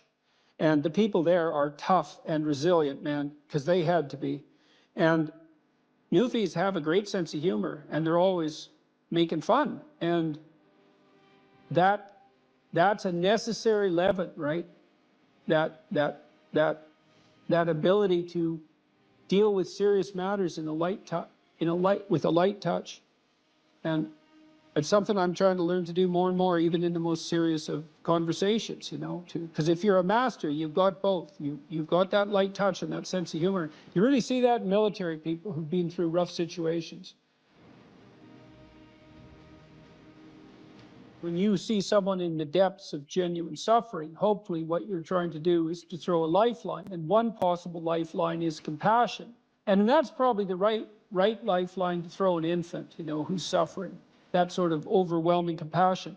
But for someone who is an adult or making progress towards being an adult, the lifeline that might be thrown is, there's something within you that would let you be more than you are, and much more, and maybe enough more, so that you could actually deal with this suffering so it didn't turn into hell and take everything along with it. And there isn't anything more optimistic than that. You say something here, which I think is extremely, I'm going to read something from your book here. It is true that character is to some extent innate. I would say what that does is that it provides each of us with a range of talents and a range of temptations. And so it's something like that. So it's the hand we're dealt, and there's certainly a genetic element to that. Our genetic makeup imbues in us certain proclivities. But it is as true that character is mostly a consequence of choices. Strangely enough, we all make them, and we should make them deliberately, with the knowledge that these choices are part of our responsibility toward a purpose other than our own selfish aims. That responsibility is to your family, friends, community, and country.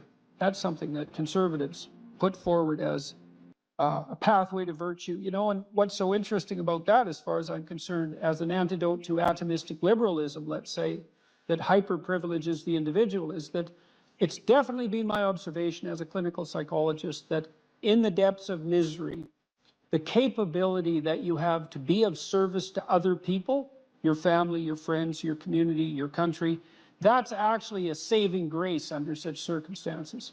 You know, and that people really find a deep and abiding meaning in that service. So it's not just finger wagging and the pointing towards duty. It's like, no, no, you don't understand that if you're in desperate straits, if your life is falling apart, if you're nihilistic and miserable, and maybe you have your bloody reasons, because maybe you do, that's still the case that if you step outside yourself and you try to make the lives of other people better, that's the best possible thing that you can do for yourself.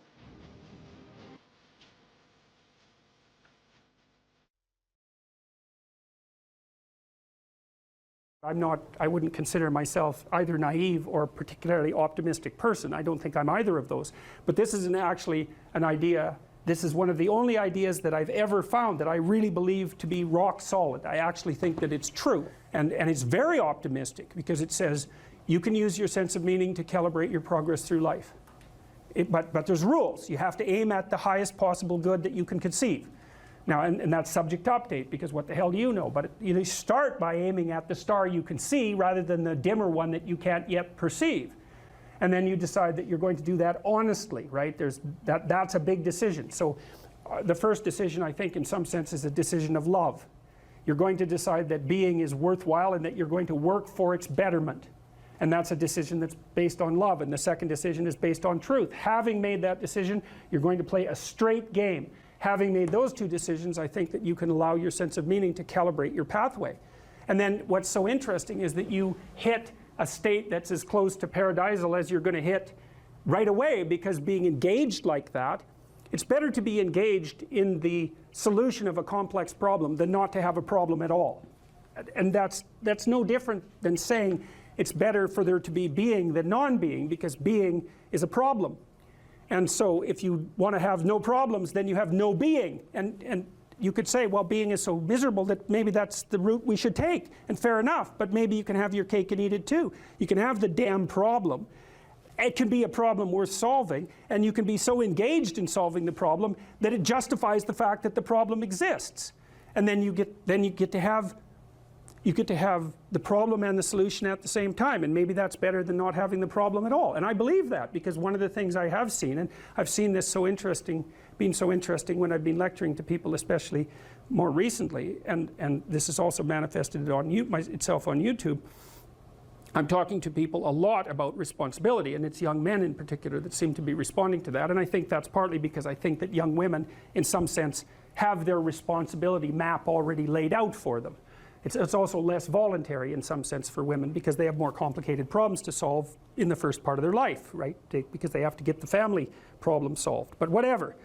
I've been talking in a very delineated manner about responsibility, which is a strange thing to sell to people, but responsibility is what gives your life meaning.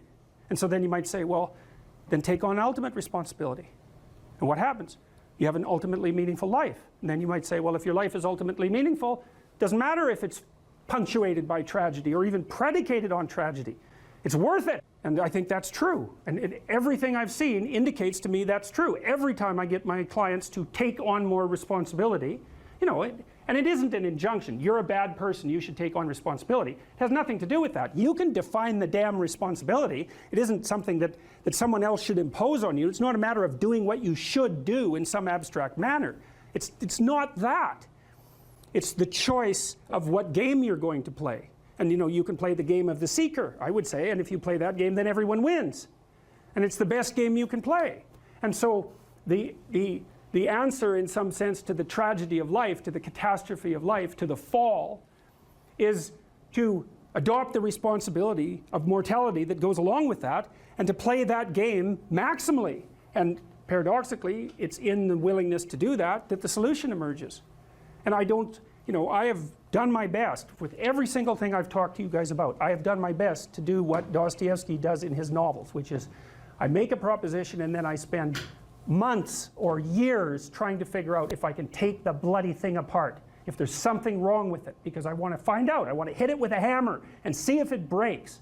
And what I've been trying to do is to tell you all the things that I've gathered, let's say, or laid out or articulated or discovered over the last 30 years that I have not been able to break with the biggest hammer that I could take to them. And I guess that's the fundamental one, is that I believe that the idea that lurks in these images, derived from very different cultures, it's the same idea. Life is suffering. Right. Indisputable. What do you do about that? You voluntarily accept it and then strive to overcome the suffering that's a consequence of that. And you do that for you, and you do that in a way that makes it better for other people. And then that works. And one question might be, well, how well does it work? And the answer is, the only way that you can find out is by trying it. That's it. That's the existential element of it. The proof is to be derived by the incarnation of the attitude in your own life. No one can tell you how it will work for you.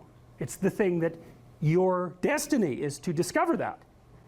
And you have to make the decisions to begin with. It's like, because you can't do this without commitment. You have to commit to it first. That's the act of faith that Kierkegaard was so insistent upon. You have to say, I'm going to act as if being is good. I'm going to act as if truth is the pathway to enlightenment. I'm going to act as if I should pursue the deepest meaning possible in my life. And there's reasons to do none of those. They're real reasons. So it's really a decision. But you can't find out what the consequence of the decision is unless you make the decision. I think the same thing happens when you get married, by the way. So if you think you might leave, you're not married. And then you think, well, the marriage didn't succeed. It's like, well, maybe you were never married. Because the rule is, you don't get to leave. And there's a reason for that rule. Now, I'm not saying that there aren't situations where there should be exceptions made for that. That's not the point. The point is that there's some games you don't get to play unless you're all in. And the other thing that's so interesting about being alive is that you're all in. No matter what you do, you're all in. This is going to kill you. So I think you might as well play the most magnificent game you can while you're waiting. Because do you have anything better to do? Really? Why not pick the best thing possible that you could do? Why not do that? Maybe you could justify your wretched existence to yourself that way. I think you could. That's what it looks like. You know, people find such meaning in the responsibilities they adopt, it stops making them ask questions about what life is for. If you have a newborn child, for example, like, unless you're really in a bad way, psychotically depressed, or maybe your personality really needs some retooling, you stop thinking about anything but ensuring that that baby is doing well. And if someone comes along and asks you an existential question about your commitment to that, the right response is, why are you asking me such stupid questions when this is manifesting itself right in front of your eyes? Like, how blind can you be? That isn't a time for questions about the meaning of life. The answer is right in front of you. And if you can't see it, it's not because life has no meaning, it's because you're blind. I mean, that's what the image of the Virgin Mother and the child is all about. It's like, what's the answer to the meaning of life? Here's an answer. It's like, well, I'm going to criticize that. Well, go right ahead. You know, it's like what you're like a what do you call that? A termite gnawing on a temple. There's no utility in that sort of criticism. It's blindness.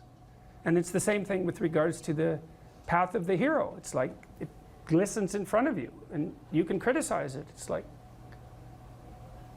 fine. Put the cart before the horse and see how far you get.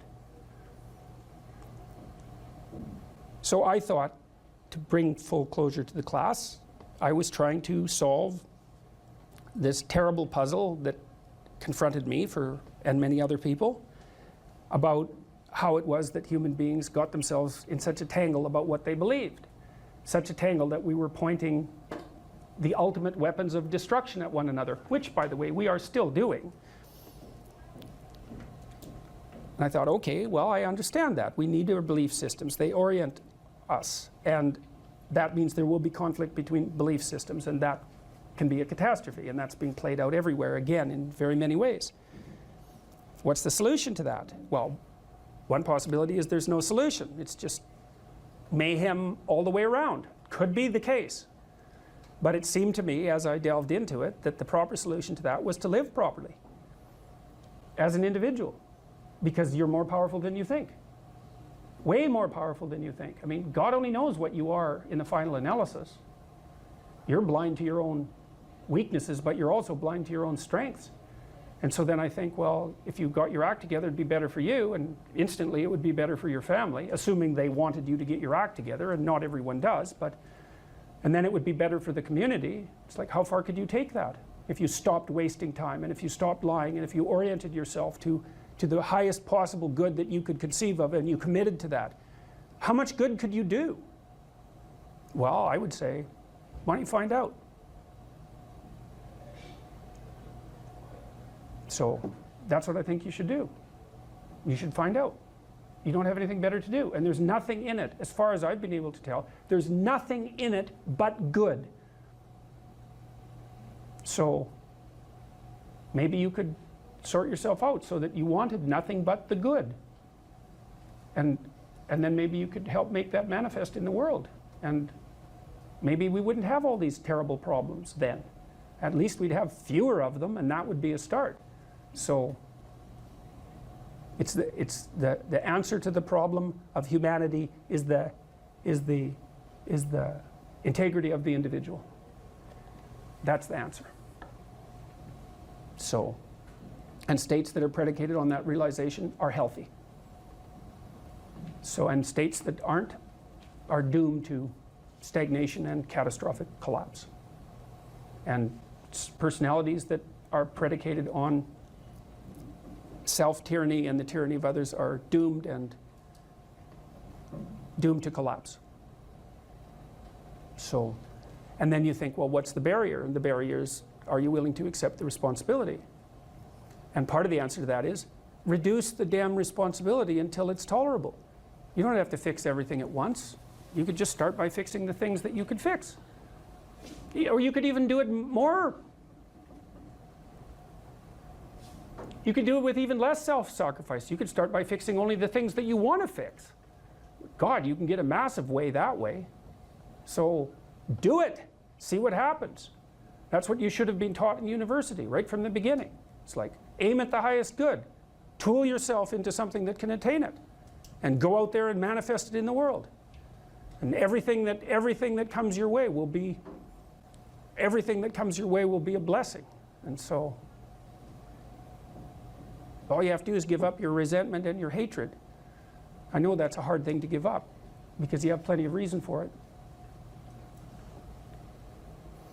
That's probably a good place to stop. So it was a pleasure.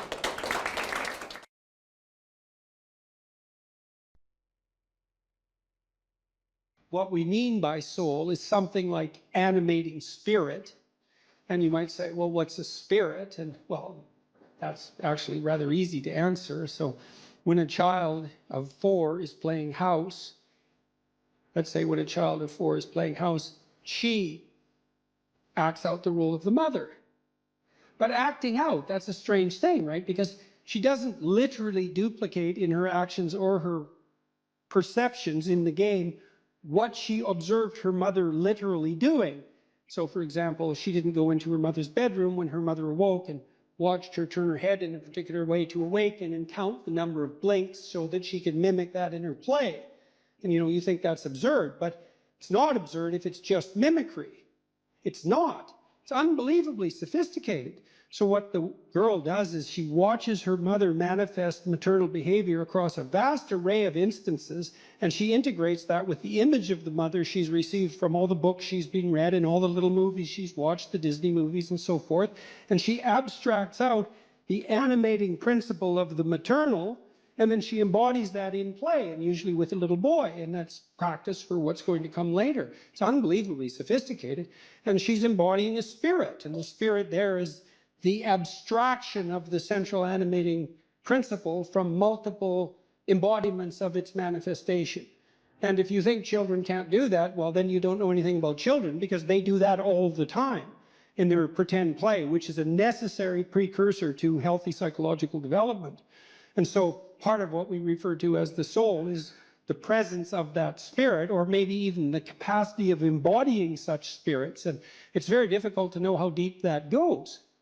You know, I had a vision at one point of all the men in my life who've been particularly influential in a benevolent way.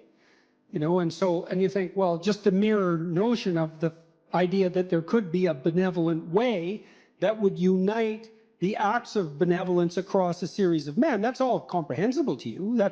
You take that as a matter of course when you say that there are such things as good men, and you can identify them, right? Something stable about whatever is good across multiple manifestations of incarnation, let's say. And I saw that transform into the Father person of the Trinity as the embodiment of that benevolent spirit. Now, I don't have any idea what that means metaphysically, because who does? But that spirit manifesting itself within is certainly part of what we refer to when we talk about the soul. And you can see that shine through people. I mean, it's part of what gives someone charisma. It's part of what elicits the instinct to imitate in you. You know, and you see that even in simple things. When you see a remarkable athlete do something incredibly athletic to put the soccer ball, the football ball through the net, to score the goal, and everybody leaps to their feet in celebration of that, well, that's a celebration of the divine capacity to hit the target dead on. And it grips you at such a low level, way down inside your soul, that you're compelled to your feet to cheer, and you don't even know what you're doing. But you enjoy it, that's for sure. And that enjoyment is also a sign of the depth and utility of that response. You see this in all the things that people do that are, you know, so-called popular entertainment. It's unbelievably sophisticated.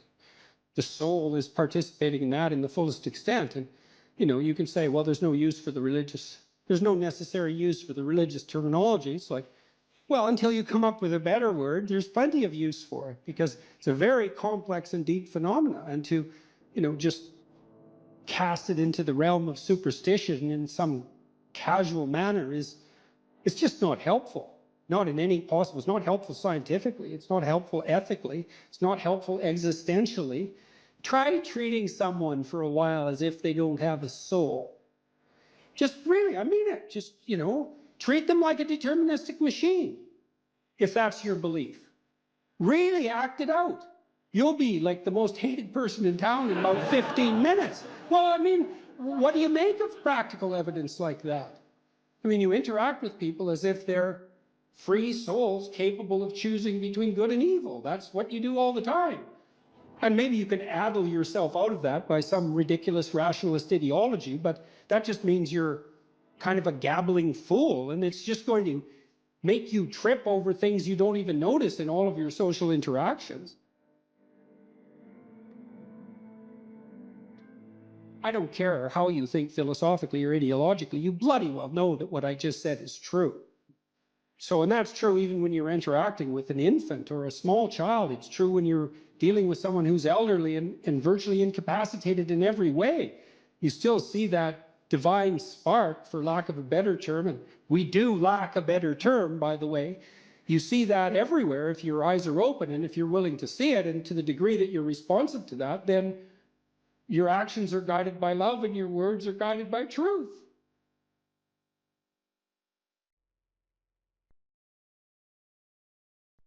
There's always people out there who are doing far better than you on pretty much anything you want to imagine. And if all you're doing is seeing yourself in their reflected light, let's say, then it's going to be pretty damn dismal. But it's not a good comparison because, well, first of all, there's danger in just comparing yourself to others, period, because they're not you. And God only knows what struggles they had to undertake to get to where they were, or what burdens they're currently carrying that you're not aware of. But you can certainly contrast yourself with yourself. And that's a lot better. It is the only way. Well, it's also the only way of really measuring anything approximating proper improvement. You can actually tell when you're a little better than you were yesterday. Right. And you can actually do that. That's another thing that's so interesting about it, is that you can actually make yourself a little better in some way pretty much, well, I don't know if it's at every moment, but you can certainly do it every day. You're quite different from other people, and you shouldn't be comparing yourself to them because they're not like you. You know, they don't have your family. They don't have your temperament. They don't have your troubles. They don't have your abilities. The only person that has those is you. Compare yourself to who you were yesterday and not to who someone else is today. And see, that's a game you can win. Be careful who you share good news with, because you want to share good news with people who are going to be genuinely happy for you, and that's one way that you can identify those people who are really on your side. Be careful who you share bad news with, because that's equally tricky. You know, you want someone who will listen to you when you're having trouble and allow you your grief, especially if it's a consequence of something tragic, and who won't try to one-up you, you know, because often when you're talking to people, they'll be thinking about what they have to say that's worse, and that's not helpful if you need a listening ear. Make one room in your house as beautiful as possible. I talked a lot already about the necessity of cleaning your room, which is, you know, in some sense a foolish piece of advice because it seems so obvious, but it's not obvious at all. And you'll find if you try it, especially if you're in a household that's not very functional, that you'll encounter obstacles that you couldn't imagine existed while you're trying to put your life in order. And you can take your surroundings beyond order and move towards beauty, and that's unbelievably useful. One of the things that I've been so you know, there's lots of different ways to interpret the world, and you can maybe even make a case that there's an endless number of ways to interpret the world. And the problem with that is that it kind of disorients you in terms of what you should be doing. But just because there's a very large number of ways to interpret the world doesn't mean there's a very large number of productive, meaningful, and sustainable ways to interpret the world. And one of the things you do have to do is figure out how you can conduct yourself today so that you don't upset the apple cart in a week or a month or a year. And so, you know, what you do in some sense psychologically is you admit to yourself that your current frame of reference is faulty. Mm-hmm. And then you start opening the door to a different kind of thinking, which is more creative thinking. It's more lateral thinking. Saying, well, I'm wrong, but that's not necessarily a problem because I could be right if I thought some other way. Well, you know, that's great. Often it works. Yeah. And there's almost no end to the utility of trying to figure out which ways that you're wrong. Yeah. Because there's lots of them. And every time you discover one, then you don't have to be quite so wrong anymore. That's a really good deal. Yeah. It's from the uphill climb that we derive our value, and I mean this technically. So almost all the positive emotion we feel, especially the emotion that fills us with enthusiasm, and that's experienced in relationship to a goal. And so in some sense, you want a goal that you can never attain. So you can always move closer to the goal that recedes as you move towards it. You think, well, that's frustrating. It's like Sisyphus pushing the rock uphill. But it's not, because as you pursue that goal, you put yourself together and your life does get better and richer and more abundant. And that's why the highest levels of virtue and goal are in some sense transcendent. You want them to be above everything you're doing so you can continually move towards something that's more sublime and better. That's what you are. You're here to live, not to sleep. And the problem with the vision of Mai Tais on the beach is that, well, first of all, that's a vision of drug-induced unconsciousness. Second, it's only going to work for about a week. Third, you're going to be a laughingstock in a month and depressed and aimless and goalless. You want a horizon of ever expanding possibility. And so it does happen to people because they've staked their soul on the attainment of an instrumental goal. And it can be a pretty high order goal, but then you think, now I'm there, now what? Well, the answer can't be, well, I'm going to live in the lap of luxury and never have to leave what do you want to be, a giant infant with a gold bottle? You never have to do anything but lay in your back and suck. It's like, you see the problem with that as a conceptualization. It's no, you want to be like an active warrior moving uphill with your sword in hand. And that's dynamic, that's exciting. lay a disciplinary structure on yourself, get the chaos in check, and then you can move towards a state that's freer. It's discipline first. Like, look, if you're going to become a concert pianist, there's going to be several thousand hours of extraordinarily disciplined practice. That's the imposition of order on your potential, let's say. But what comes out of that is a much grander freedom. And so virtually every freedom that you have in life that's true freedom is purchased at the price of discipline. That it's not some casual self-help doctrine. It's that if you don't organize yourself properly, you'll pay for it, and in a big way, and so will the people around you. And I would say, start where you can start. You know, if something announces itself to you as in need of repair, that you could repair, then, hey, fix it. You fix 100 things like that, your life will be a lot different. Now, I often tell people too, fix the things you repeat every day, because people tend to think of those as trivial. You get up, you brush your teeth, you have your breakfast, you know, you have your routines that you go through every day. Well, those probably constitute 50% of your life. And people think, well, they're mundane, I don't need to pay attention to them. It's like, no, that's exactly wrong. The things you do every day, those are the most important things you do, hands down. People are afraid of the truth because often if you reveal it, it causes conflict in the moment. Telling the truth is definitely an adventure. Seeking for sure, but also telling. Another way of going about it is to just say what you think and see what happens. That's an adventure, because you don't know what the outcome is going to be. So look, there's this old idea that it's necessary to have faith in the truth. And so here's a way of thinking about that. Someone asks you a question and you might think, well, here's the outcome I want, and so here's how I'm going to answer that question. So that's one way of approaching it. But another way of approaching it is, you ask me a question, I'm going to think about the answer, and I'm just going to tell you what I think. And it doesn't matter what the outcome is, because I'm willing to see what the outcome will be, predicated on the idea that there isn't a better outcome than the one that truth produces.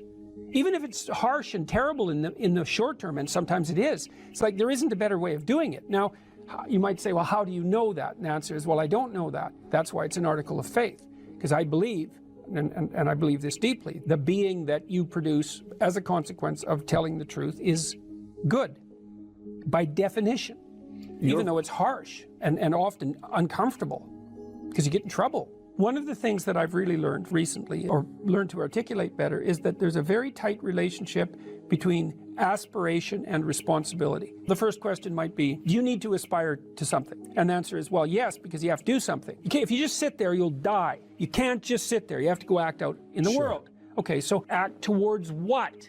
Well, that's whatever your aspiration is. You have to have an aim. Okay, well, what should the aim be? Well, it should be something worth doing, let's say. Why do something that you don't feel is worth doing? What do you think's worth doing? Well, if you watch other people and you judge when they're doing something worthwhile, you usually judge them positively if you see that they're taking responsibility, at least for themselves. What, do you want to be completely useless so other people have to take care of you? That's pretty pathetic. And maybe you could get your act together so you're taking care of yourself and your family. And maybe you could even do better than that and take care of yourself and your family and your community. Well, good for you. That's responsibility, and that's an aim. Well, here's one of the things that's cool about that, is that your life doesn't have meaning without aspiration or an aim. Okay, so you need a hierarchy of values. There's got to be something at the top. It's got to be something important. If you don't have that, your life doesn't have any meaning. So if you criticize the hierarchy, or even the idea of hierarchy, you destroy the idea of aspiration, and then people have nothing. Well, that's not helpful. People are built for a struggle, and they're built for a weight, and you want to take on a heavy burden voluntarily. See if you can put yourself together. See what you can do out in the world while you're waiting to die. It's an all-in game. It better be worthwhile. The great people I know are brutally truthful to themselves and other people, and they have insanely adventurous lives. Get rid of everything you say that you only say to impress other people, and just see if you can say what you believe to be true. That's an adventure. That's the thing about the truth, you know? Well, you got to ask yourself, if you're not speaking the truth, who is it that's talking? If you're saying something that you do not believe to be true, it's not you talking. It's something else. It might be the part of you that wants to manipulate the other person into delivering what you think you want from them. Well, what is that spirit of manipulation that you've allowed to possess you? It's not you. Let's say you decide, to live your whole life in that instrumental manner. You're going to craft your words like the student who says, well, I'm going to write what the professor wants to hear so I get the grade. It's like, well, you just turn yourself into that. Well, who is it that's doing that manipulating? It's not you, because those aren't your words. So even if you get the grade, it's not you that got the grade. It's the false you. It's the manipulative you. So you do that your whole life. You don't have your life. And then you think, well, God, that was a miserable life. I manipulated everybody. They were so damn stupid. They were sucked in by it. They're all contemptible. Everyone does it, you know, which they don't, by the way. And so that's a pathway to bitterness. Partly because if you're a manipulator and you use your language falsely, you don't live your own life. You live the life of whatever possesses you when you think it's you manipulating. And so you live the life of the spirit of manipulation. You know, maybe you're in California, see someone speeding down the road in a convertible Porsche, and you think, oh man, what a lucky bastard. And the truth of the matter is that he's thinking about wrapping his expensive sports car around the next cement pillar that he comes close to. You know, you can't tell. And people have hard lives, and even people who are comparatively fortunate have hard lives. And the ideal that you're observing that makes you jealous and resentful is in large part an illusion that's created by your own mind. You have to be careful of what you're jealous of because you don't really know what it is. And then the other thing that's kind of useful is to understand you're quite different from other people, and you shouldn't be comparing yourself to them because they're not like you. They don't have your family. They don't have your temperament. They don't have your troubles. They don't have your abilities. The only person that has those is you.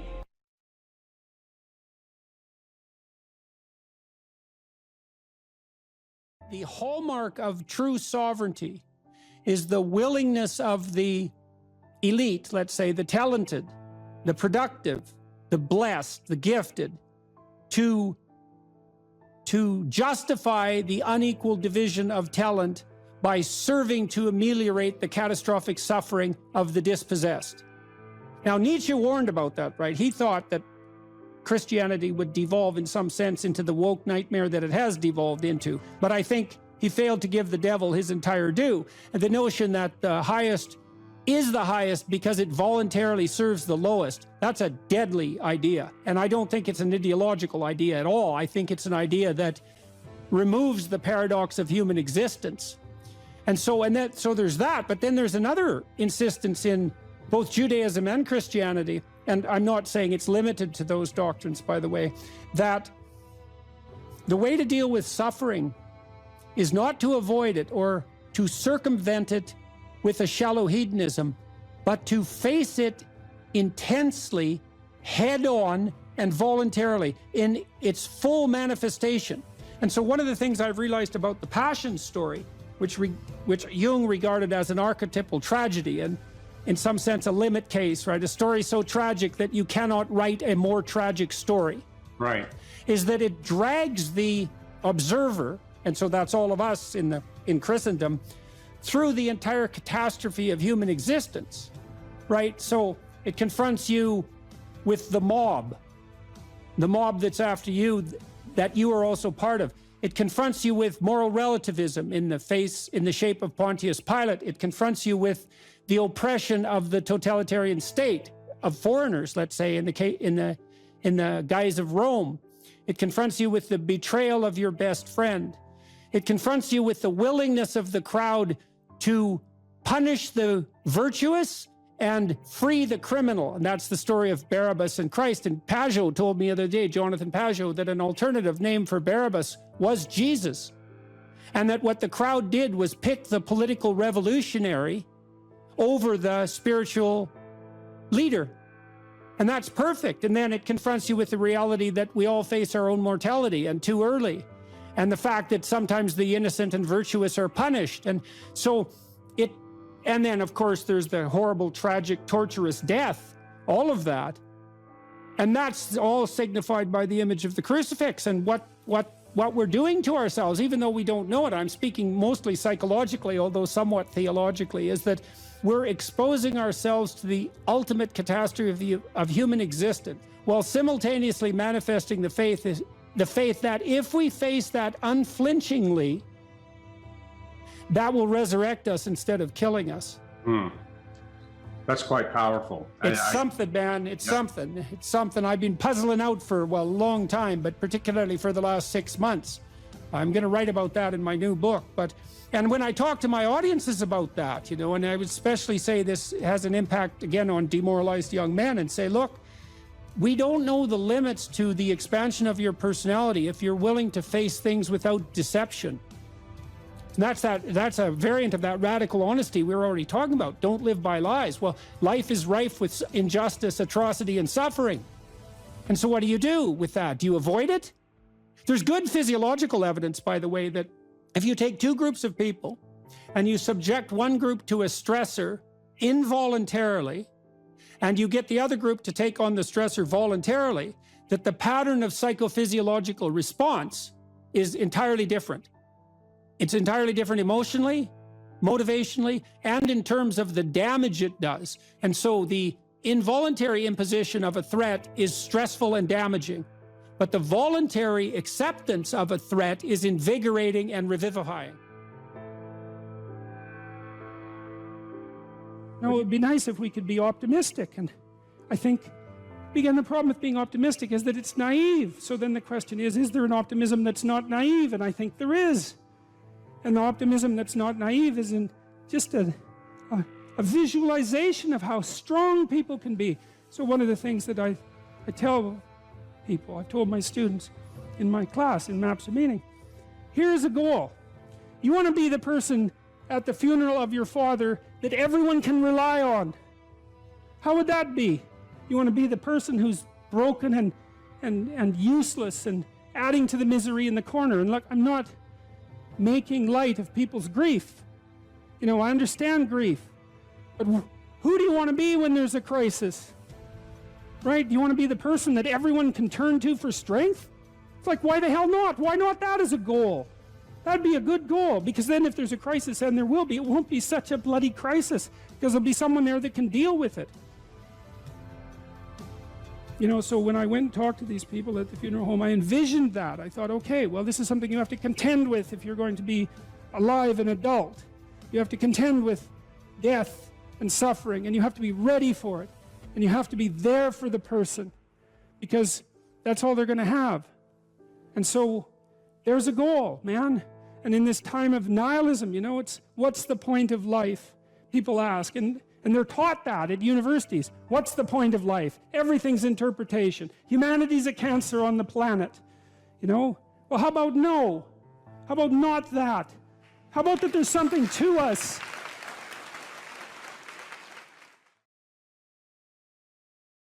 Another way of thinking about this too, you know, in the Abrahamic stories, God calls to Abraham to get him to leave his father's tent. He's there like till he's 80, you know, lagging around, lolling around, being useless. And the call to adventure arises, and it's attributed to the voice of God. And Abraham goes out in the world, and he has a hell of a terrible time of it. He encounters famine and tyranny and conspiracy to steal his wife. And like, it's really quite dreadful, to the point where you might think that Abraham was a lot better off just being in his tent. But the story insists that Abraham's adventure is not only necessary, but a precondition for, well, for the entirety of Western civilization that follows in his stead, essentially. And so it's difficult, but necessary. And I think there's an analogy between the voice that calls Abraham as an individual away from his father's tent, you know, the safe confines of his father's tent, and the political voice that calls Moses to pull his entire people out of the tyranny in Egypt. I don't think that's an unreasonable parallelism. And so God in that situation is the voice of adventure and the voice of freedom.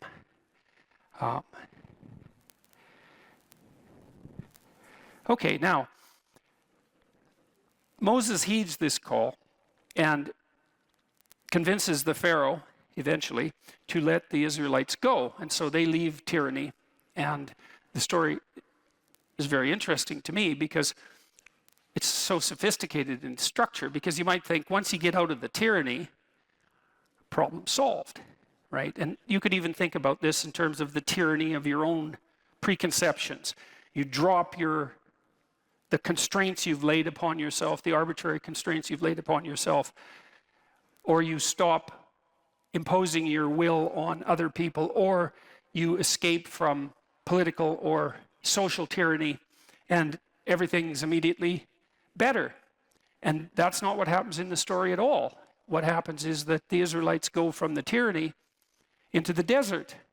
And it's not obvious at all that the desert is an improvement over the tyranny. And it's also a very strange story, because if you think about the story geographically, the desert that the Israelites were hypothetically wandering through isn't that big. And they're there for like 45 years, and you think, well, that's kind of a failure of leadership. It'd take like 2 weeks to walk across the desert, yet they're out there for 45 years or 40 years.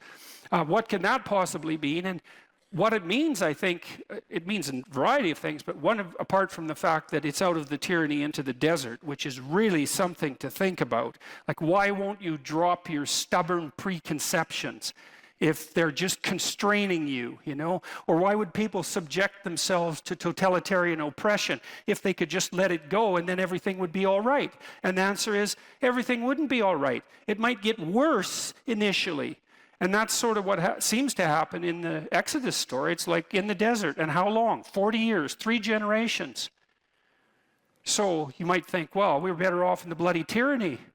And lots of times, we've seen this in the modern world, there were no shortage of people in the Soviet Union once the Soviet Union collapsed, even after the terrible 1990s, who were, what would you call it? Reminisced fondly about the good old Stalinist days.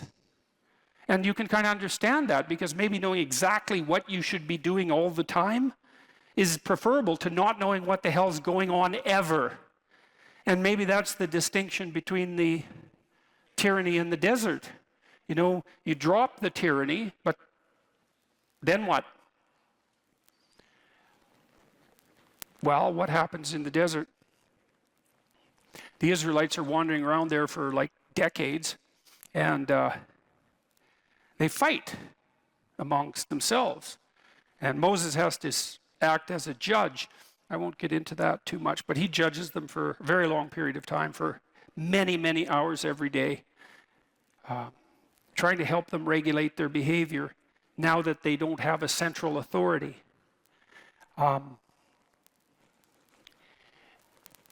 They also become faithless. That the story insists upon this, that they lose their faith in the God that called them out of Egypt. And so you could say they lose faith. This is one way of thinking about it. They lose faith in the principle of freedom. And it's not that surprising, because now they're free. They're in the desert, and so that's kind of rough. And so why wouldn't they continue with their faith in the God that called them to freedom? It says, well, look where you brought us. This isn't so good. And then they start to worship false idols. And that's relevant to tonight's topic of discussion, because we're talking about ideology, right? I said abandon ideology. It's the same idea, false idols. What makes an idol false? The Israelites are thinking, well, God and his desire for freedom brought us to this desert. How about a new God? You know, one that's not so annoying, let's say. And so that's all well and good, and they start worshiping all sorts of different idols, golden calf, for example, and they're having a fine old time of it, fractionating into their multiple groups of belief, worshiping false idols. I should make just a side note about what worship means, because it's a weird word. And I would say, you know, if you hero worship someone, then you want to be like them. And so worship has that fundamental element of mimicry. And so that's tied nicely to this notion that what you believe is what you act out, not what you say is true. And so to worship something is to be compelled by the desire to imitate it. You know, you might say, well, if you're a big fan of a star, someone make a joke near you and say, well, you worship that person. It's like, well, it's not exactly a joke.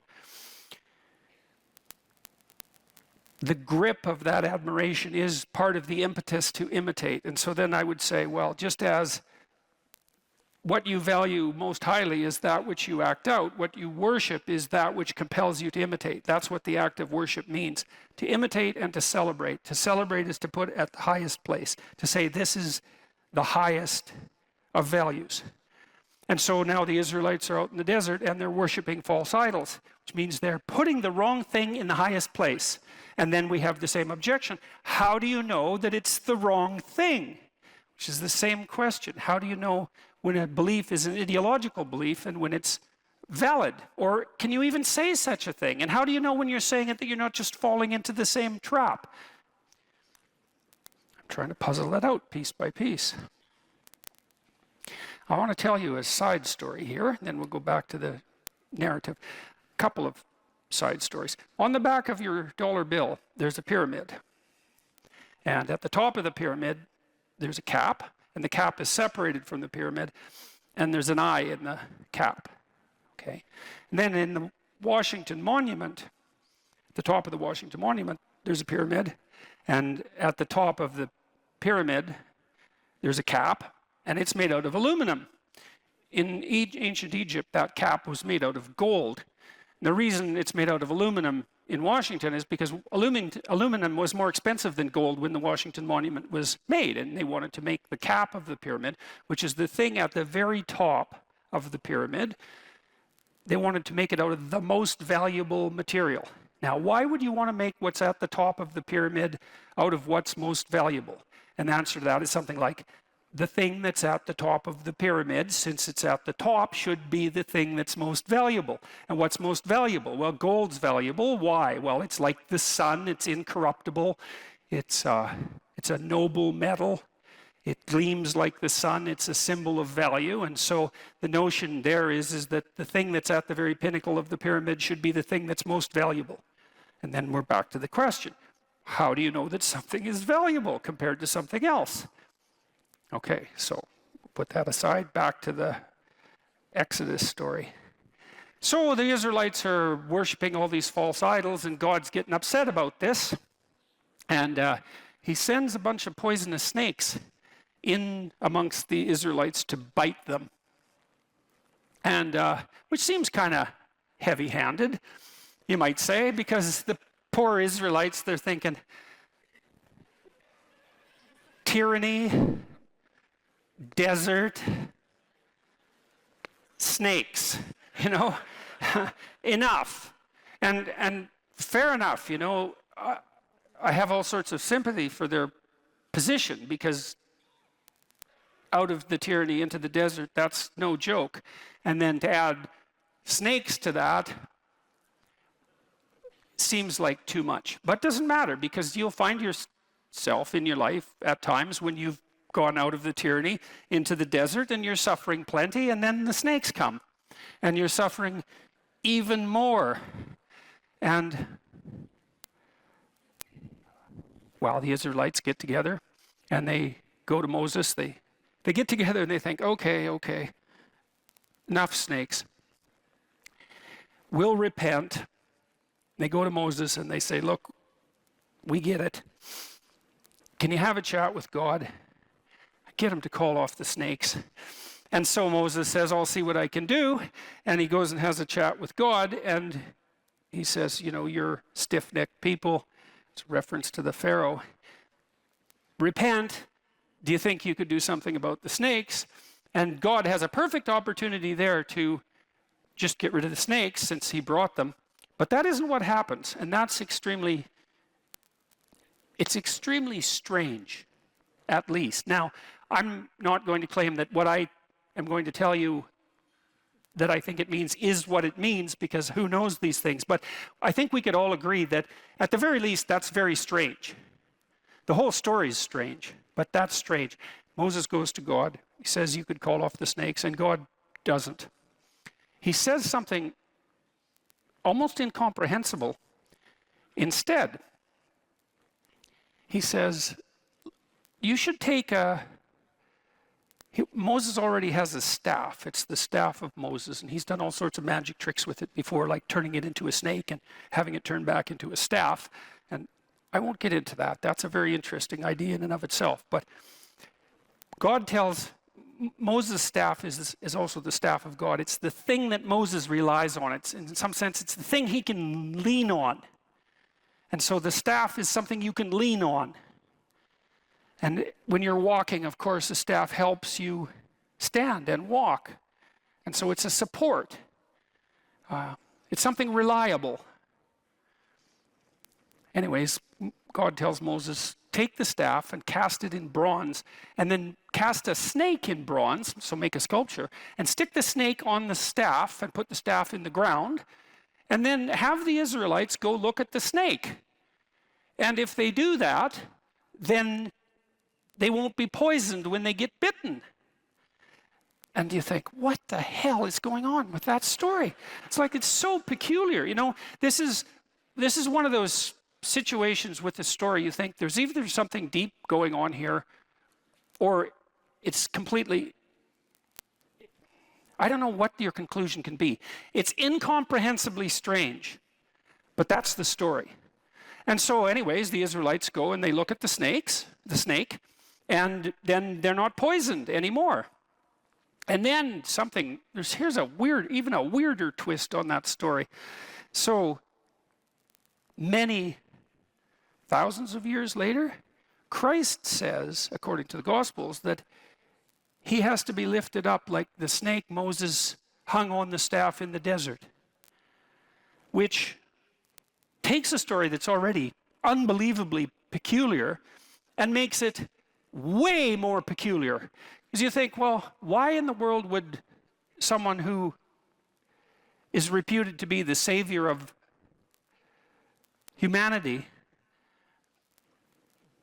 regardless of whether or not you believe that, why would he associate himself with a snake?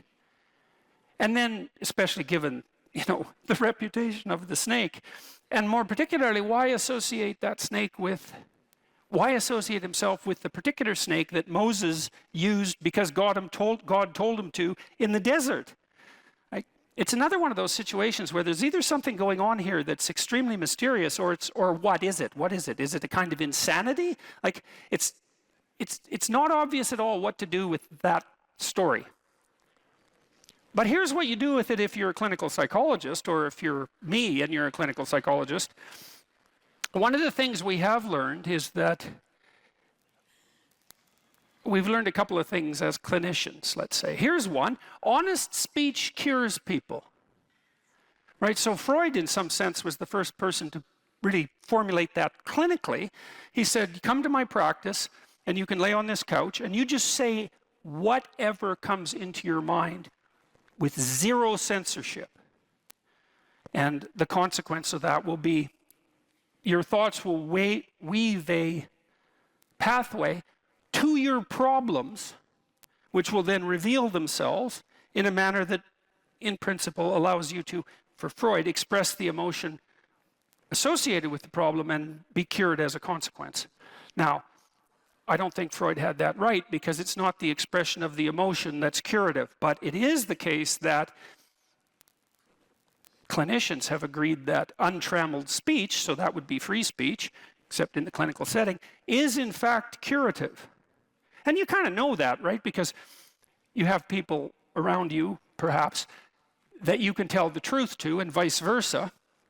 And there are times when, well, all the time, that might be painful because they tell the truth, and so do you, but it's really helpful, and sometimes it's absolutely bloody necessary, right? Especially if you're in trouble, because you want someone that you can tell the truth to who will return the favor. And because thought is associated with adaptation, then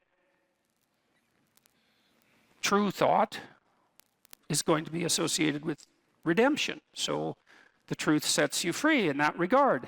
And so that's one thing that clinicians have all converged on, regardless of their school of clinical endeavor. And here's another. If you voluntarily confront what you're afraid of, you get braver. And so the behavior therapists, the Freudians figured this out a bit, because they would have you revisit trauma that occurred earlier in your life. And that's a pretty common therapeutic technique. We should talk about those things that still plague you emotionally. I don't think we should talk about them so that you get to express the associated emotion. I think we should talk about them so you figure out how it was that you were vulnerable enough so that you got hurt, and then figure out how to not have that happen anymore. I think that's really the conclusion of a century's worth of clinical practice. But the other conclusion is, you face what you're afraid of voluntarily, you get better. So if people have a phobia of elevators, they're agoraphobic, you can teach them slowly to approach an elevator and to open it and to go inside it, and their fear of the elevator will radically decrease. And their fear of many other things will decrease simultaneously, because it turns out that when you face the things you're afraid of voluntarily, you don't get less afraid. You get braver. And that's better than less afraid, because imagine if it's just less afraid, you'd have to expose yourself to every single thing you were ever afraid of, in order to become less afraid. But if you got braver, you just expose yourself to some of the things that, that intimidate you, and there'd be a growth of personality as a consequence of that, and then you'd be better off in facing all of the things you're afraid of. Well, that's what happens in the desert. So there's this weird idea, and I don't know what to make of it exactly, but you can see what you can make of it. God could have just called off the snakes, but he seems to have made a decision that no, the snakes are there and there's nothing that can be done about them, but you can make people a hell of a lot better than they are. And one of the ways you do that is by encouraging them to voluntarily confront the things they're afraid of. So one of the pathways that's on display with regards to the formulation of an identity, let's say, is this injunction, which is really a temptation, to love yourself. So we should take that apart. Now, the first question might be, well, what do you mean by yourself? And one answer to that is the person I am now. And you should love and feel good about the person you are now. And that's actually a dubious proposition for a variety of reasons. One is, whatever yourself is not only what you are. Yourself is also what you could become, and what you will and could become.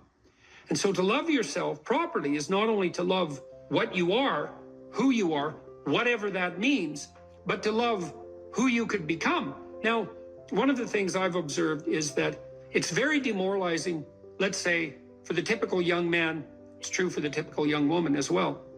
So we'll say the typical young person who's miserable and maladjusted psychologically and socially, if you just go to them and say, well, you should feel good about yourself, because they think you're good just the way you are. You're perfect just the way you are. You should accept yourself just the way you are. It's like, well, okay, so what does that say about who I should become? Is that just now off the table because I'm already good enough in every way? So am I done or something? What about who I should become? And then, well, how should I feel good about myself when I don't? Because I'm not getting along with myself. I'm anxious and hopeless and nihilistic and depressed, and I'm not getting along with other people. So how is it that that's all somehow something I should feel good about without being deluded? And these are complicated questions, because you don't want to beat yourself with a stick, which might be the opposite of that. So, well, feel bad about yourself. It's like, no, be judicious and merciful with yourself, and think that you need to accept yourself in some way, the way a mother accepts a child. But the maternal spirit is not the only spirit that governs the love that a child requires properly. You have the paternal spirit of encouragement as well, which is, well, we need to shelter and protect you and to provide for your security the way you are, but you could be a lot better and should be, and I have faith that you could be, which is the love that I'm delivering to what you're becoming rather than what you are. And so love that you direct towards yourself is partly directed towards that maternal care that's sort of the minimum precondition for basic flourishing, combined with an attitude of encouragement towards the possibilities of your being. And so that's a much more sophisticated so-called self-love, partly because it's the kind of love that envisions you as something that unfolds across time. And it's it's a much richer conception because it also implies that there's a responsible adventure to your life. Like you're not all you could be, and there's pain in that, and there's the necessity for a certain amount of judgment about that, and even a certain amount of exclusion, because what you are that is insufficient in some sense should not be allowed to propagate further.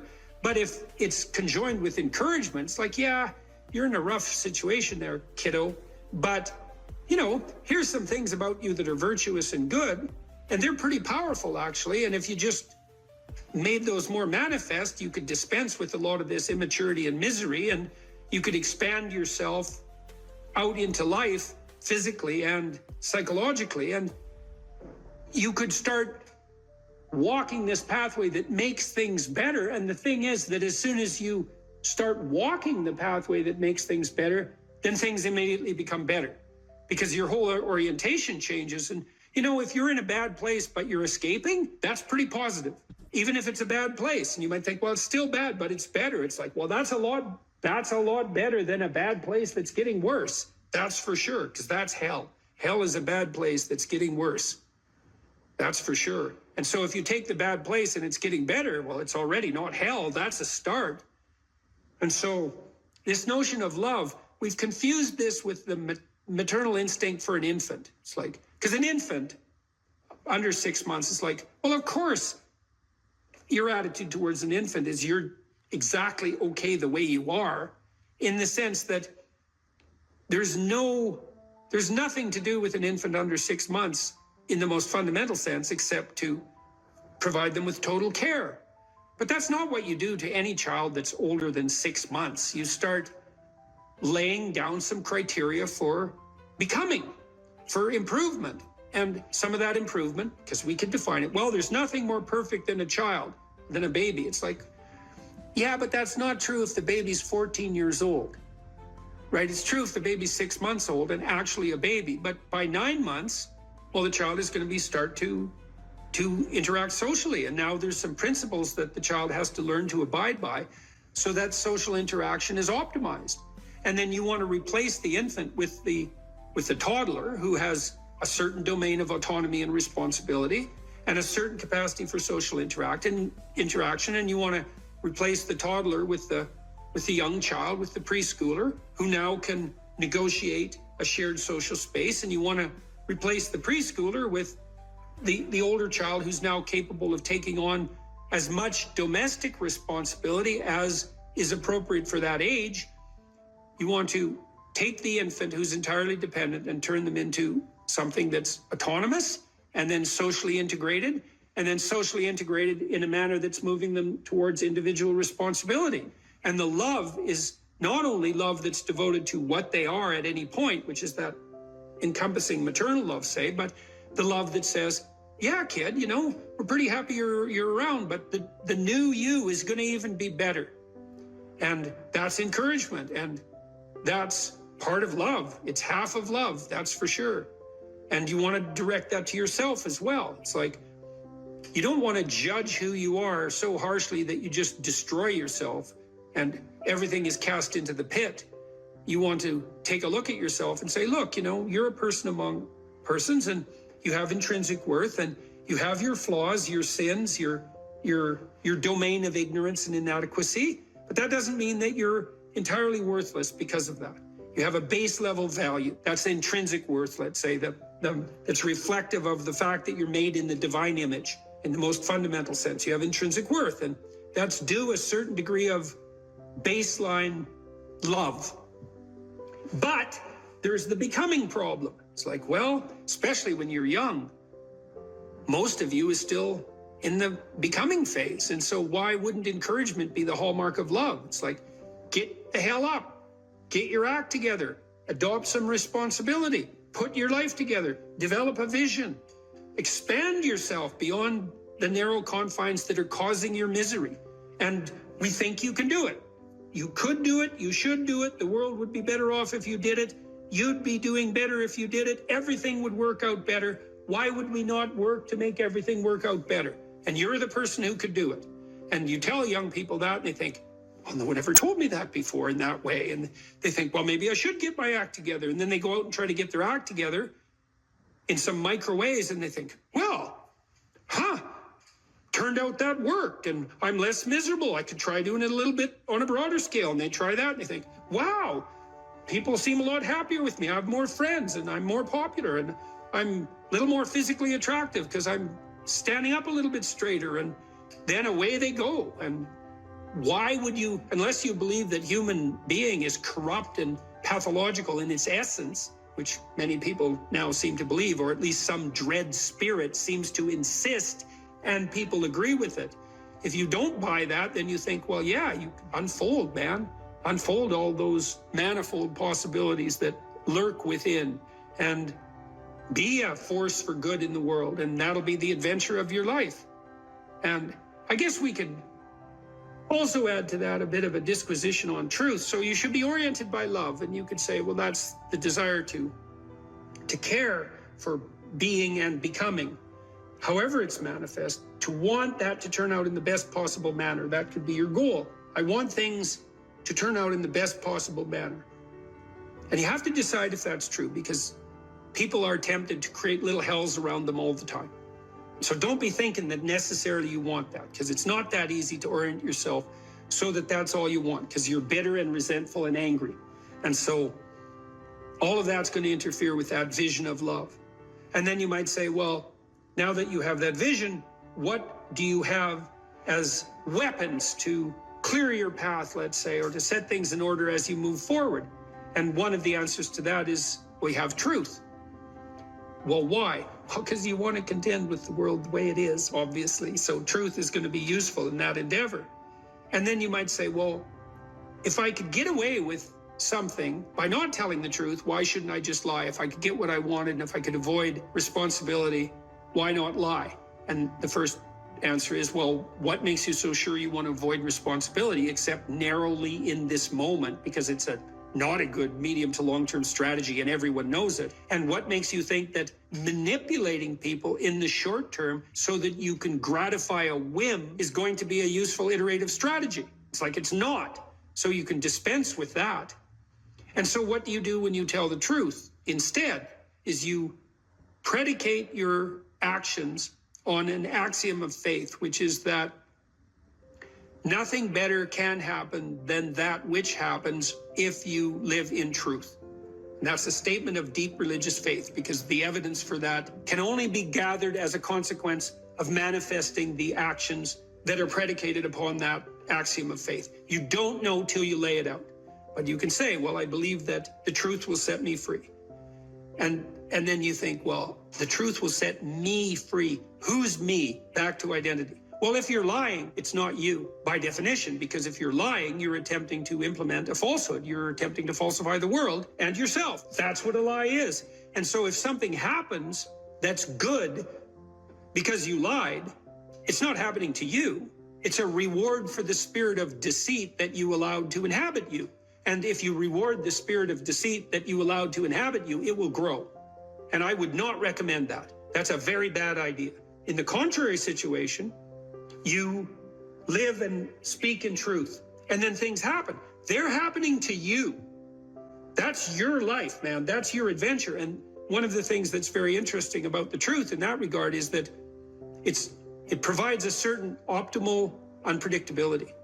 You know, if you're talking to somebody, you think maybe you're being interviewed, or maybe you're having a discussion with someone, you think, I'd like to impress this person. It's like now you have a little vision of what the instrumental outcome of the conversation could be so that it reflects positively on some narrow conception of a desired future state. I want this person to be impressed with me. So I'm only going to say things they want to hear and that sound impressive. That's all lies. It's like, well, maybe you'll get that result, but it won't be what you want because it's predicated on a falsehood. Instead, you could just have a conversation with the person, like a real conversation. It's like, what do you think? Here's what I think. Do you like it or not like it? It's like, well, I don't know if you like it or not like it. It's like, we can talk about that and why, but it's still what I think. And that doesn't mean it's right, but it's what I think. Well, then you lay that out, and then what happens to you is what happens to you. And then it's unpredictable because Imagine you're speaking deceitfully and instrumentally. You want something from someone. Okay, well then you're lying, so the you that receives is not you. It's the spirit of deceit.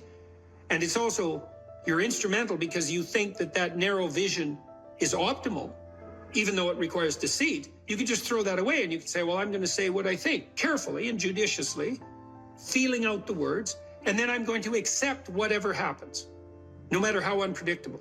And then what you'll find is that's where you have adventure.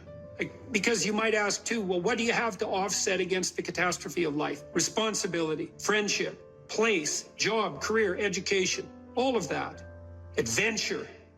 Adventure. Is the adventure worth it? Well, if you tell the truth, you will have the adventure of your life. That's what will happen. What emotion do you feel when you're going to approach someone you're very attracted to and there's an extremely high probability that she's going to tell you to disappear? Right, exactly, absolutely, because it's a real judgment, right?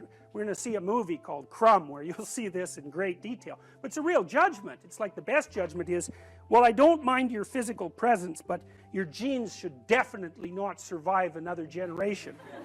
Right, and that's sort of generally translated into, I think we should just be friends.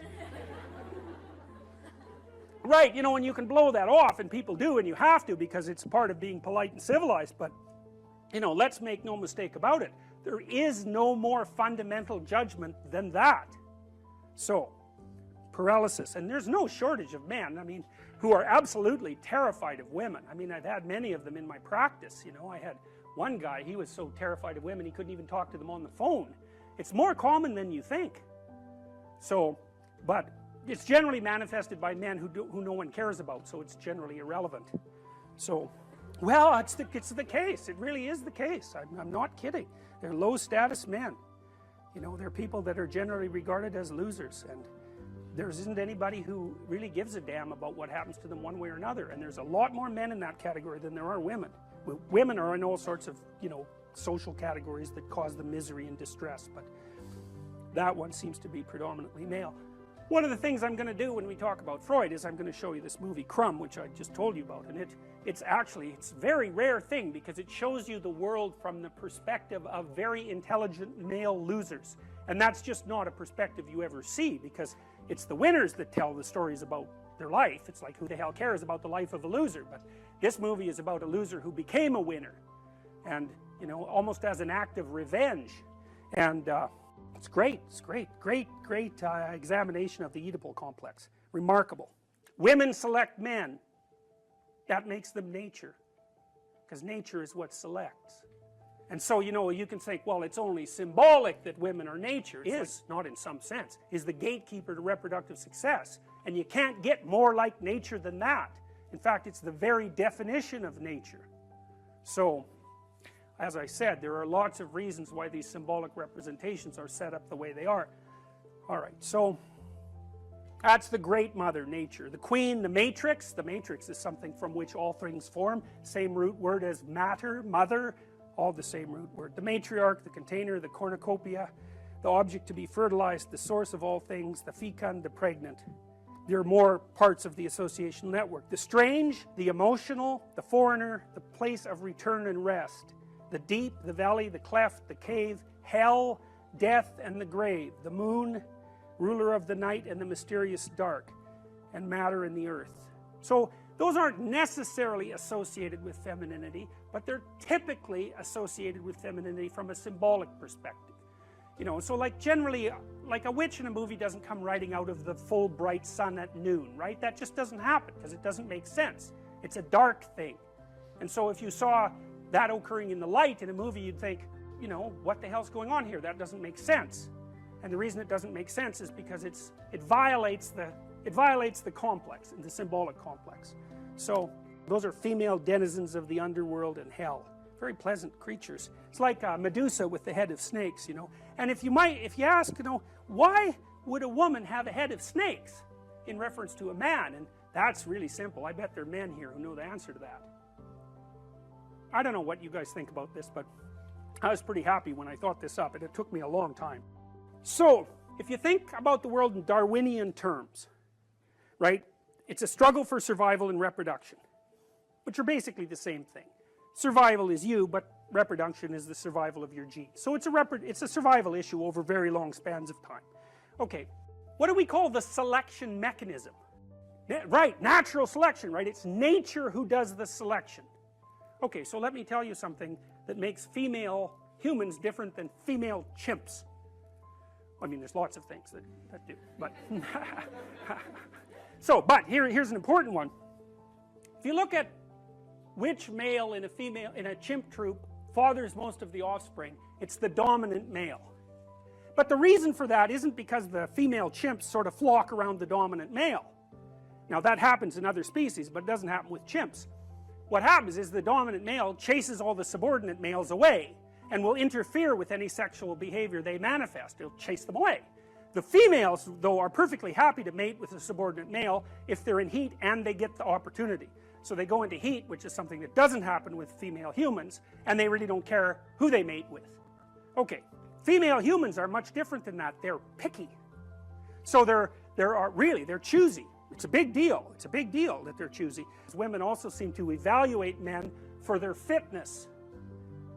Now, so, lots of men have no sexual partners and they have no children. That's not the case with women. Almost all women have one child or more. And it's a rare woman indeed who cannot find a sexual partner. Some of you undoubtedly have already experienced what it's like to be possessed by a particularly stupid idea.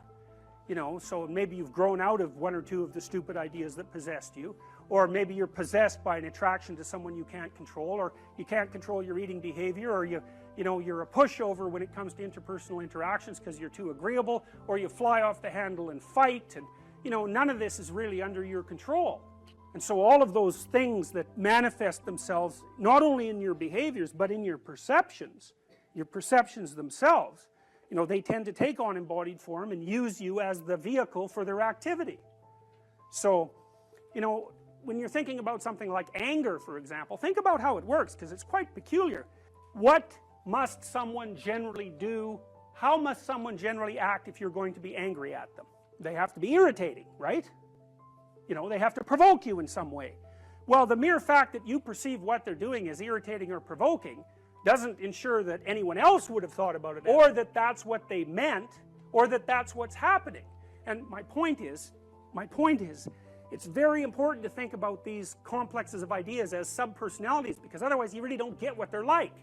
If you're angry, if you have a proclivity towards anger, especially if it's an unthinking proclivity, anything that someone says might irritate you. And it isn't like they say something and you think about it and then you get irritated. It's like you perceive the person as irritating. Maybe it's just the way they hold their mouth or something. It can be very, very subtle. And you might say, well, it's not me, it's you. It's not that I'm irritated by you. It's that you're irritating. And that, that's a very difficult thing to settle, because the reality is somewhere between the subjective and the objective, right? A lot of arguments that you'll have with people throughout your life are about exactly that. Are you irritating or am I oversensitive? It's like, well, we're going to hash that out for a good long time before we figure it out. But the point is that if you're possessed by an emotional state or a motivational state or an idea or some kind of complex, you'll see the world through its eyes. And then the facts reveal themselves to you through the lens of that particular set of ideas. So it's a very frightening idea, because we like to think of ourselves as masters of our own house, which is completely clueless, because it's obvious if you watch yourself for like a month that you hardly ever do what you tell yourself to do, when you're liable to do all sorts of other things that you don't even want to do. Because you say, well, I'm going to go to the gym 3 times a week and I'm not going to drink, and maybe there's this person I'm not going to associate with, and then you don't go to the gym and you find that person and you go out and drink with them, and you think, what the hell's going on, But you're not the sort of person that will do what you say. And so, like, what sort of person are you? Well, that's a psychoanalytic question. It's a deep one, because you're a peculiar thing. And there's parts of you that are really, really, really old. And the sort of naive you, the naive young you that you think of yourself as, is like a little piece of flotsam in an ocean of complexity. And the ocean of complexity is you. And part of diving down into the depths is to start to understand what it means to be human. And like whatever that means, it's the one thing you can say about it for sure is that it's bloody peculiar. I don't know if you can be less afraid of death exactly, but I think that here's a hypothesis, and this is a Socratic hypothesis. I write about this in my book too, by the way. Maybe if you live your life thoroughly, right? You take use of the advantages, make use of the advantages that are put in front of you, make use of your talents, say yes to things, tell the truth, like stand up and get at it, assuming that you can do that, you know, because some people are very ill and hurt, but assuming you can do that, I think the only way to combat fear of death is to live fully. And I think that that might actually work. I kind of wonder, I've talked about this with my father too, who's getting pretty old. You know, I've asked him if, for example, if he could be transformed back into an 18-year-old, knowing what he knows now, would he do it? And he was ambivalent about that. You know, he didn't say no, but he didn't say yes. And we talked about this idea that if you lived your life fully, you know, maybe that would be good enough. Because, you know, I loved having kids, but I don't feel that I would have kids again, you know, because in some sense I've already done that. And so maybe there's a set number of adventures that you have to go on in your life. Let's say you have to be married, you have to have kids, you have to have a career, you have to have friends, you have to have something useful to do with your time outside of work. Those are all things that are covered in the future authoring program, by the way. Maybe if you do all those, it's like, that's good enough. You've had your life and that's enough. I mean, I don't know. 10 years ago, I thought, you know, if I could extend my life radically, then I would. And I'm not so sure about that now that I'm 55, you know, I'm getting older. I kind of have a suspicion that you might come to an end, you know? That's what it looks like. I mean, I don't want that to be soon, but maybe you exhaust yourself in your life, you know, maybe you can, so that there's nothing left of you, really. Do you worry that your fame traps you into the person that you were before? Yeah, well, Elvis became an Elvis impersonator by the time he died. Yeah, do you fear that you have become a Jordan Peterson impersonator? Do you fear of, in some part, becoming the famous suit-wearing, brilliant Jordan Peterson, the certainty in the pursuit of truth, always right? I think I worry about it more than anything else. I hope I do. I better. Has fame to some degree, when you look at yourself in the mirror, in the quiet of your mind, has it corrupted you? No doubt, in some regard. I mean, it's a very difficult thing to avoid, you know, because things change around you. People are much more likely to do what you ask, for example, right? And so that's a danger, because one of the things that keeps you dying properly is that people push back against you optimally. This is why so many celebrities spiral out of control, especially the tyrannical types that, say, run countries. Everyone around them stops saying, yeah, you're deviating a little bit there. They laugh at all their jokes. They open all their doors. They always want something from them. The red carpet's always rolled out. It's like, well, you think, wouldn't that be lovely? It's, well, not if the red carpet is rolled out to you while you're on your way to perdition. That's not a good deal. You just get there more efficiently. And so one of the things that I've tried to learn to manage is to have people around me all the time who are critics, who are saying, yeah, I could have done that better, and you're a little too harsh there, and you're alienating people unnecessarily there, and you should have done some more background work there. And I think the responsibility attendant upon that increases as your influence increases. And as your influence increases, then that becomes a lot of responsibility.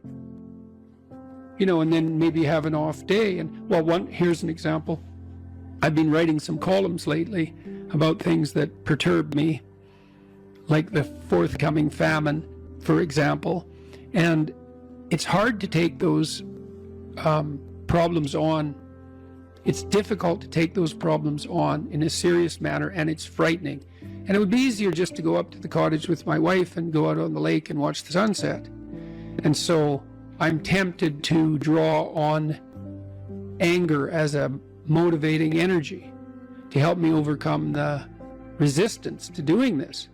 But then that makes me more harsh and judgmental in my tone when I'm reading such things, for example, on YouTube, than might be optimal. Now, I've had debates with people about that, because I have friends who say, no, if you're calling out the environmentalist globalists who are harassing the Dutch farmers, then a little anger is just the ticket. But then others say, well, you know, you don't want to be too harsh because you alienate people who would otherwise listen to you.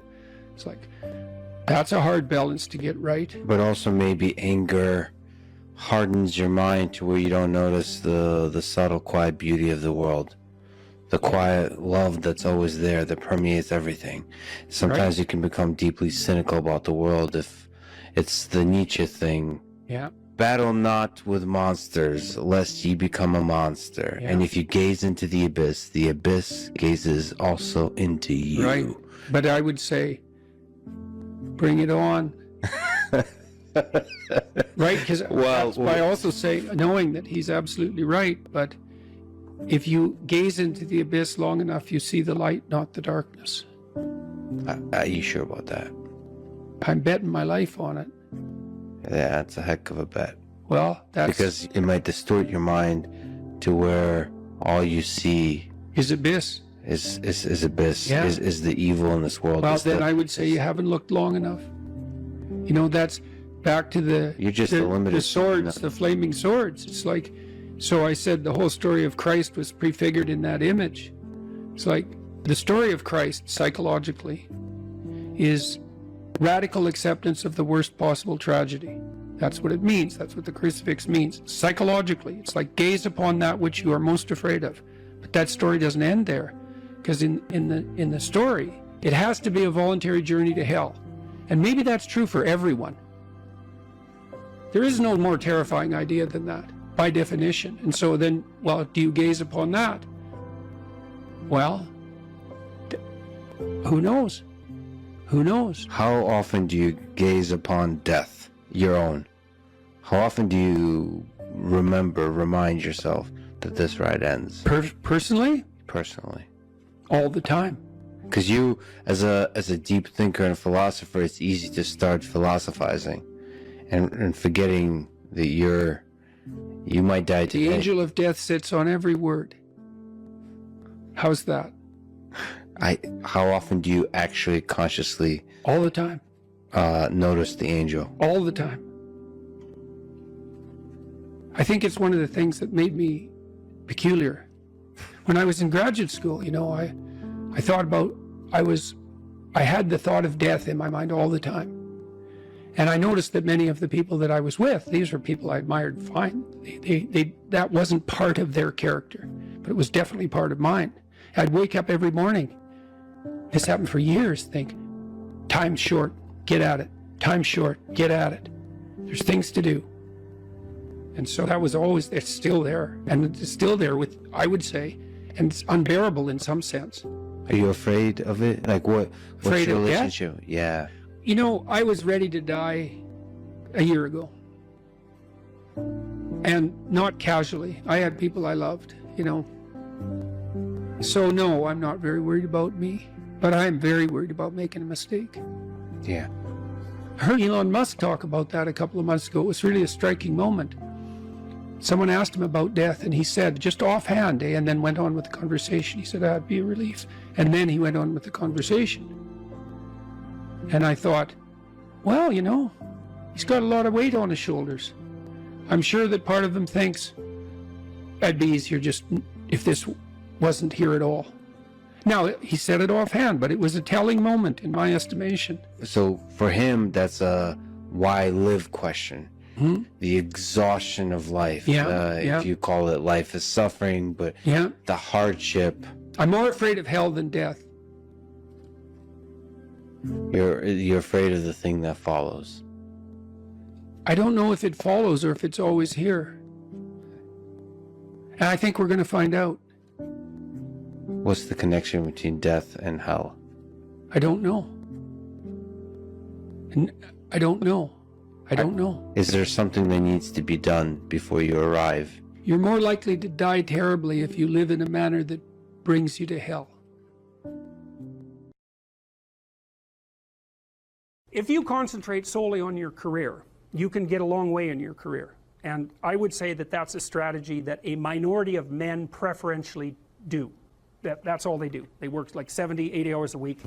They go flat out on their career. They're staking everything on the small probability of exceptional status in a narrow domain. But it's hard on them. They don't have a life. It's very difficult for them to have a family. They don't know how to take any leisure activity. Like, they get very one-dimensional. Now, it may be that that unidimensionality is the price you have to pay to be exceptional at one thing, right? Because if you're going to be something like a genius level mathematician and you want to do that for, or a scientist, say, it's like you're in your lab all the time, you're working 70 hours a week or 80 hours a week, you're smart, you're dedicated, you're unidimensional, and that's how you get to beat all the other people who are doing that. It's the only way. But the problem is you don't get a life. Now, if you love being a scientist and you have that kind of focus of mind, well, first of all, you're a rare person, and second, you're going to pay for it. But fine, more power to you. But it's a risky business to do that. You sacrifice a lot for it. You know, and I would say most often, if you're speaking about having a healthy life, that isn't what you do. You spread yourself out more. So, you know, you have a family, you have some things that you do outside of work that are meaningful to you and useful. You have a network of friends. Well, those 3 things alone, or 4 things alone, are plenty to keep you well oriented. And then if one of those things collapses, you know, everything doesn't go. Now, the price you pay for that is the more you strive to optimize that balance, the less likely you are to be fantastically successful at any single one of them. But you might have a very, you know, if you consider your life as a whole, that might be a winning strategy. One of the things Carl Jung said, I really liked this.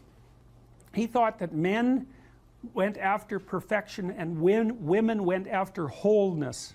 There's something different at the top of the value hierarchy. So perfection would be stake it all on one thing and look for radical success. Not that all men do that, because they don't, but we're talking about extremes, at least with regards to the men that do that. The wholeness idea is more like, well, it's like I want one thing in my life to be 150%, or I want 5 things in my life to be 80%. Well, there's a lot more richness in a life where you have 5 things operating at 80%, but you're not operating at any of them at 150%. So, and I really believe this because I've watched men and women go through their careers now for a long period of time, and one of the things that, there's lots of things that produce this, but one of the things that I've noticed is that mostly women in their 30s bail out of unidimensional careers. They won't do them. They won't put in the 80 hours a week that they would have to put in order to dominate that particular area. And it isn't, the reason that they won't do it is because they decide it's not worth it. And no wonder, because why would that be worth it? You have to ask yourself that. It's like, well, you want to be an outstanding scientist. It's like, okay, really, that's what you want, because that means that's what you do. Because you're competing with other people, you know, they're smart, they're hardworking, and if you want to be at the top, you have to be smarter and work harder than any of them. And working hard means working long hours. I mean, it also means working diligently, but in the final analysis, it's also an additive issue. If I'm smart and hardworking and I can crank out for 70 hours a week, and you do it for 30, it's like, in 2 years, I'm so far ahead of you, you will never, ever catch up. So, anyways. And I think partly, maybe part of the reason too that women are oriented that way more than men, I think there's 2 reasons. One is socioeconomic status does not make women more attractive on the mating market, but it does make men more attractive.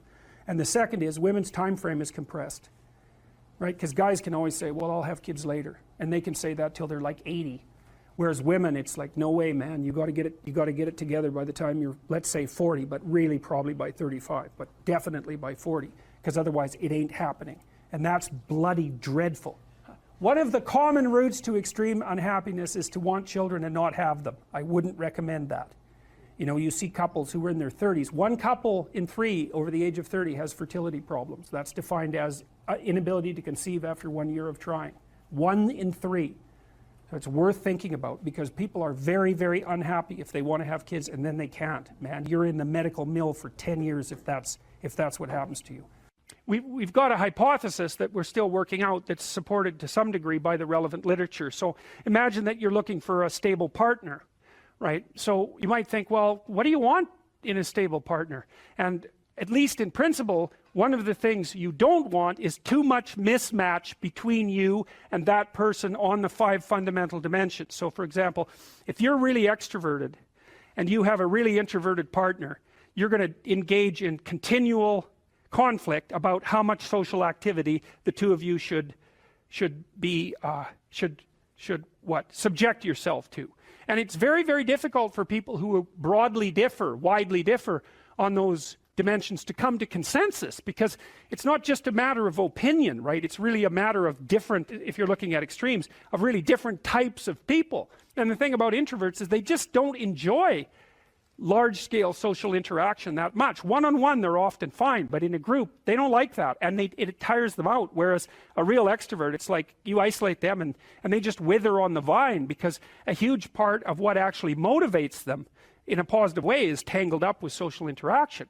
And so if you're an agreeable person and you have a particularly disagreeable partner, you're also going to run into problems, because the agreeable person will say whatever you want whenever, and the disagreeable person will say, well, I'd like to know what the hell you want for a change, and be much more harsh and much more demanding in the situation. And the agreeable person is going to find the disagreeable person harsh and unpleasant, and the disagreeable person is going to find the agreeable person wishy-washy and unable to stand up for themselves. And again, that's actually one of the primary sources of tension between men and women, because women tend to be higher in agreeableness than men. It's about half a standard deviation, which is quite a large difference by psychological standards. And so what that means, I probably haven't got the statistic quite right. If you have a group of men and women and you pick out random pairs, the woman is going to be more agreeable than the man 60% of the time. So that's not an overwhelming proportion, but it's reliable, and it's quite large by psychological standards. So there's the problem with agreeableness. With conscientiousness, well, if you're conscientious, you're industrious and orderly. And orderly people seem to be sensitive to disgust, which is something we'll talk about in detail later. We've had a hard time specifying exactly what makes industrious people industrious, because it's hard to come up with an animal model for that sort of thing, and there's no theoretical model. But our latest idea is that, it's not my idea, it's actually the idea of my graduate student, Christine Brophy, is that industrious people find it unpleasant and unsettling to not be doing something. So it isn't so much that